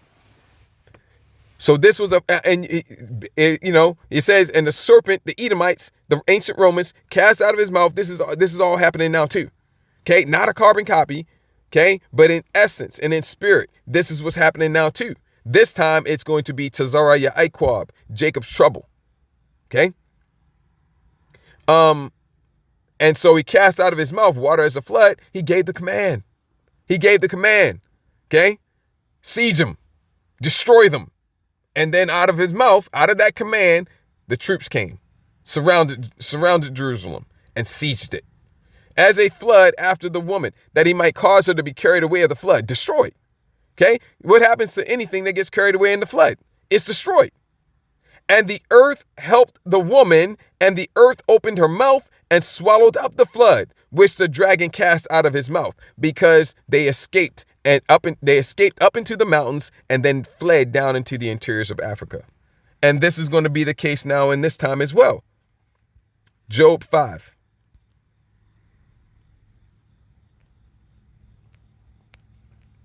Okay? Let's just set the stage here. I'm not going to get, we run up on 2 hours. So, he shall deliver thee in 6 troubles, yea, in 7 there shall no evil touch thee. Now this is, you could say this is metaphoric, but guess what? We have been in 7 major captivities. The first major captivity, we've been in other captivities, yes, but I'm talking about the major ones. The first major captivity was ancient Egypt, number 1. Okay? We were all together as a nation then. Okay? We hadn't even been born as a nation yet, but we were all together as a nation. All right. And we had not yet entered into a covenant with our father, our power yet. We hadn't even been born as a nation yet. That was kind of like the womb. And when we came out of Egypt, that was us being born. Okay. And the Heavenly Father paints a metaphor of that. And I think it's in Ezekiel. Okay. All right. But that's kind of like where we grew. That was kind of like the womb, but it was a major captivity. Okay. That's kind of like us being born as a nation. But hey, what happens when a woman gives birth? A woman gives birth, she has labor pains. The labor pains was that brutal, brutal and hardcore slavery that we were put in under Pharaoh towards the end. Okay, because it wasn't like that at first. Okay, remember we went in there. Joseph had great favor with Pharaoh. He was given rule over half of the kingdom, and he had great favor. So we went in and things were good for us for a while. Okay. And then ultimately we grew in number and all that. Things were going well. And then a Pharaoh came along that didn't know Joseph. And he was like, hey, we got to deal with these Hebrews here. We got to deal with them shrewdly, lest our enemies come against us and they join our enemies. So that was like the labor pains of us being born as a nation. So we had ancient Egypt, and that was all of us together. And then we came out and all that. And then the next major captivity was the Assyrian captivity. But that was after the split. That was just the northern kingdom. And then the southern kingdom didn't go into that. And then the next major captivity, well, Daniel 2 and Daniel 7 help you with these, because you have the Babylonian, the ancient Babylonian, the Neo-Babylonian Empire, the captivity. That's captivity number 4. It's like a 3. That's captivity number 3. Let's count them again. Ancient Egypt, the Assyrian captivity, and the ancient Babylonian captivity. That's captivity number 3. And then from there, the Medo-Persian captivity, number 4. The next one is the Greek captivity. That's what Stephen Miller, your local not friendly Edomite, was just telling you about. Their lineage and heritage hails back to ancient Athens, Greece, and then Rome. Okay, so the ancient Greek Empire, that ancient Greek captivity, that's number 5. And then you have the ancient Roman Empire, the ancient Roman captivity. That's number 6. That's captivity number 6. And here today, we are in captivity, major captivity that it is. I told you there's many, there was other captivities, but these are the major ones. Major captivity number 7, which is the revived Roman Empire. Okay, so again, ancient Egypt, the Assyrian captivity, the Babylonian captivity, the Medo-Persian captivity, the Greek captivity, the ancient Roman captivity, and now number 7 here today, the revived Roman Empire captivity, which we're in. We're yet this day in the lands of our captivities. This is slavery for us, even yes now today. See? So let me show you this. For thou shalt be in league with the stones of the field. Okay? The very earth is going to be on our side. And the beasts of the field shall be at peace with thee. And you can read the whole thing to get the context, but I just wanted to show you that. It's talking about our deliverance and salvation. That's talking about now. Okay? And the earth helped the woman, and the earth opened her mouth and swallowed up the flood, which the dragon cast out of his mouth. And then you can also put with this, 2 Ezra 16 and 40, because we are going to be, as Book of Eli. You see Denzel Washington's character Eli, just like a pilgrim on the earth. 2 Ezra 16 and 40. Oh, my people, hear my word. Make you ready to thy battle. And in those evils, the evils that we're coming into now, which is the same thing that happened back then, happening again now in Ecclesiastes 1 and 9, Ecclesiastes 3 and 15, not a carbon copy, but the same thing in essence. Okay?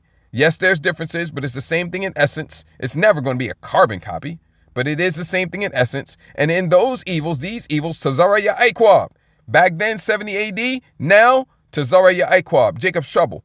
Be even as pilgrims upon the earth. And when we are, the earth itself is going to be on our side. And the dragon, the Edomites, was wroth with the woman, the Israelites, and went to make war with the remnant of her seed. Yeah, with those that remained. Okay. Okay. Went to siege and destroy Jerusalem. Okay. Bring it up to the here and now. Ecclesiastes 1 and 9, Ecclesiastes 3 and 15. That is what does it say again? Come on, man. And the dragon was wroth, breathing fire. Okay? The dragon's wroth, right? Ones who lift up humanity. You thought you could kill Charlie Kirk? You have made him immortal. You have immortalized Charlie Kirk, and now millions will carry on his legacy. And we will devote the rest of our lives to finishing the causes for which Charlie gave his last measure of devotion. You cannot defeat us, you cannot slow us, you cannot stop us, you cannot deter us. We will carry Charlie and Erica in our heart every single day and fight that much harder because of what you did to us. You have no idea. The dragon you have awakened.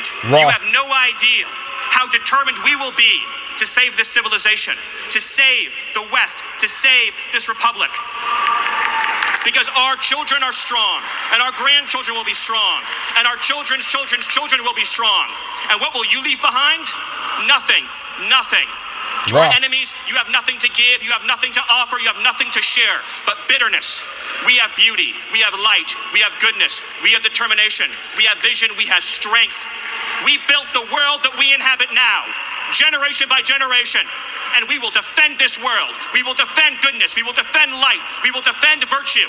You cannot terrify us, you cannot frighten us, you cannot threaten us, because we are on the side of goodness, we are on the side of God. Since 1929, Shane Company has been making beautiful engagement rings. And he talked about defeating their light, which is darkness, defeating, from their perspective, darkness, which is light. Okay? Overcoming us. Okay? That's warfare. Okay? That's warfare. See? And the dragon was wroth. The dragon is wroth with the woman, Israel. And the dragon is today wroth with the woman. And went to make war. Okay, that's why he talks about the darkness defeating the I put it to you correctly. He said, I was going to say it the right way, darkness defeating the light. But he said light defeating the darkness. Again, Isaiah 5 and 20, everything's backwards. Okay? Because they're coming after us. It's already started. And the dragon was wroth with the woman, Israel. And the dragon is wroth with the woman, Israel. Back then and now. And went to make war with the remnant of her seed. And is coming to make war with the remnant of her seed. It's happening now. The remnant of her seed. All of them, which keep the commandments of the Most High.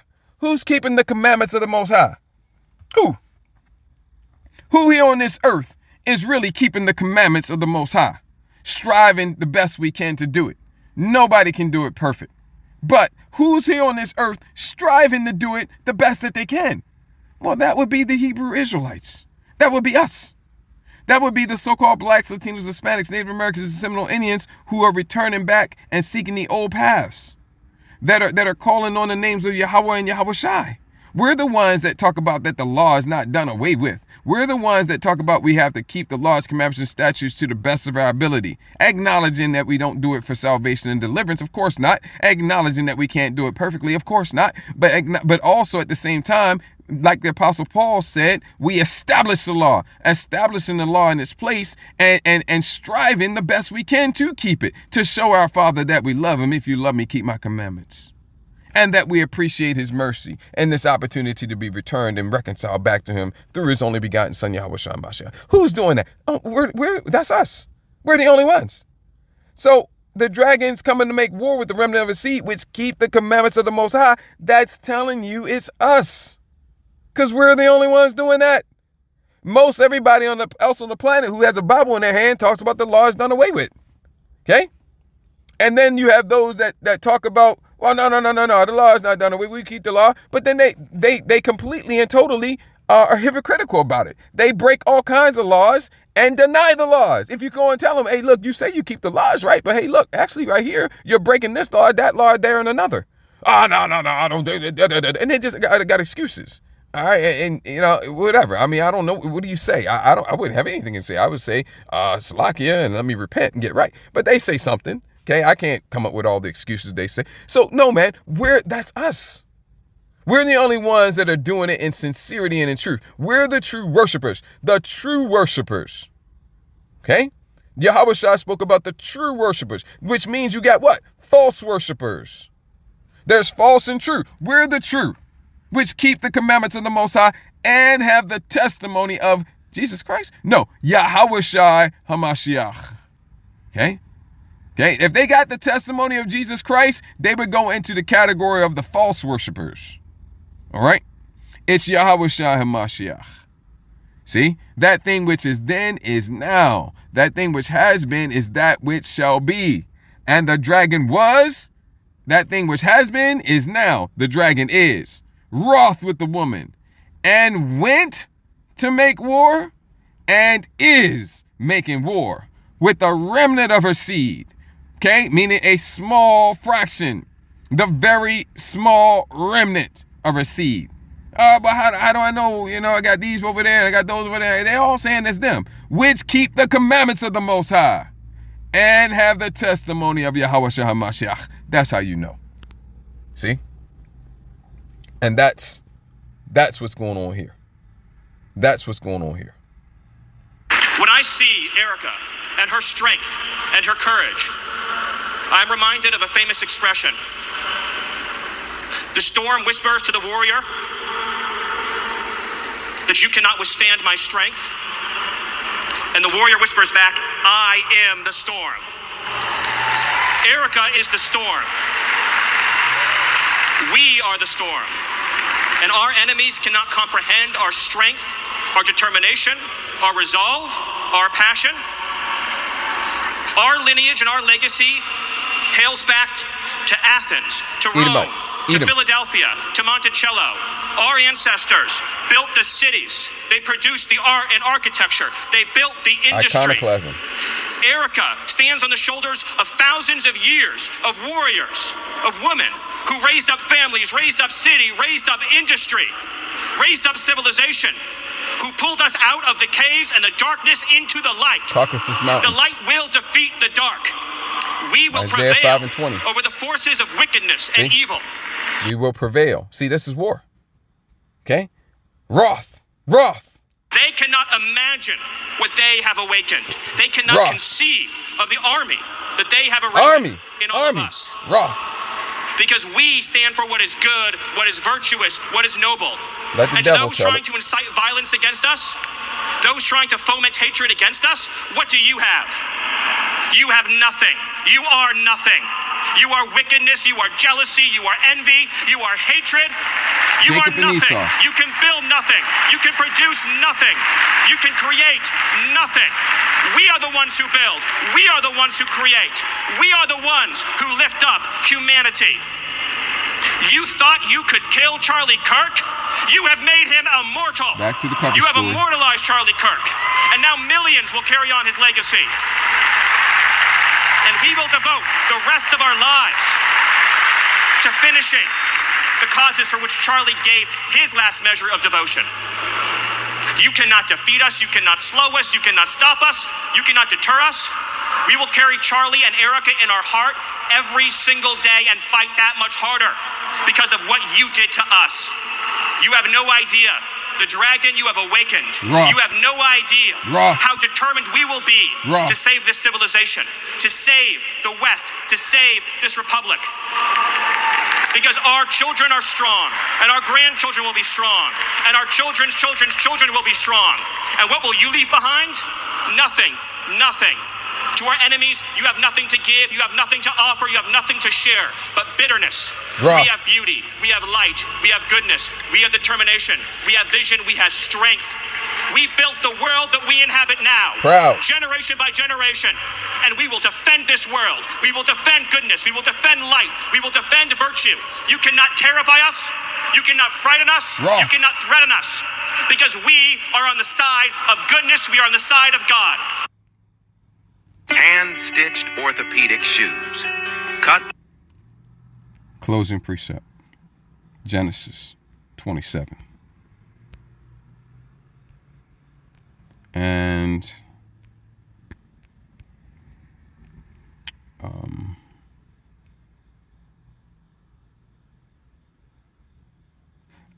Salakia. Yeah, oh, here it is. Yep. And 41.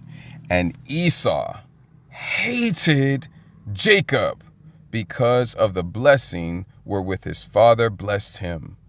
And Esau said in his heart, the days of mourning for my father are at hand. Then will I slay my brother Jacob. He hasn't changed. And with that, I'm going to wrap this up. Before I do, I want to give all glory, honor, and praises to Yahweh, Bahashem, Yahweh Shabbat, Recha HaKodash. Double honors to the apostles and elders of Great Millstone. Much peace, love, and respect to the brothers teaching and pushing this truth throughout the four corners of the earth. Adawan Radazah, this lesson was edifying and encouraging to you, Achim, and any Achwaf that may be listening and or watching. Ayashmi Akwana, Azanyim Lashamai Shamai. Let him who has ears to hear. Kwam Yasharallah, Baba Kusha, Abad Babal Aitha. We'll call Adawam. Shalom Lahabachariam. Shalom.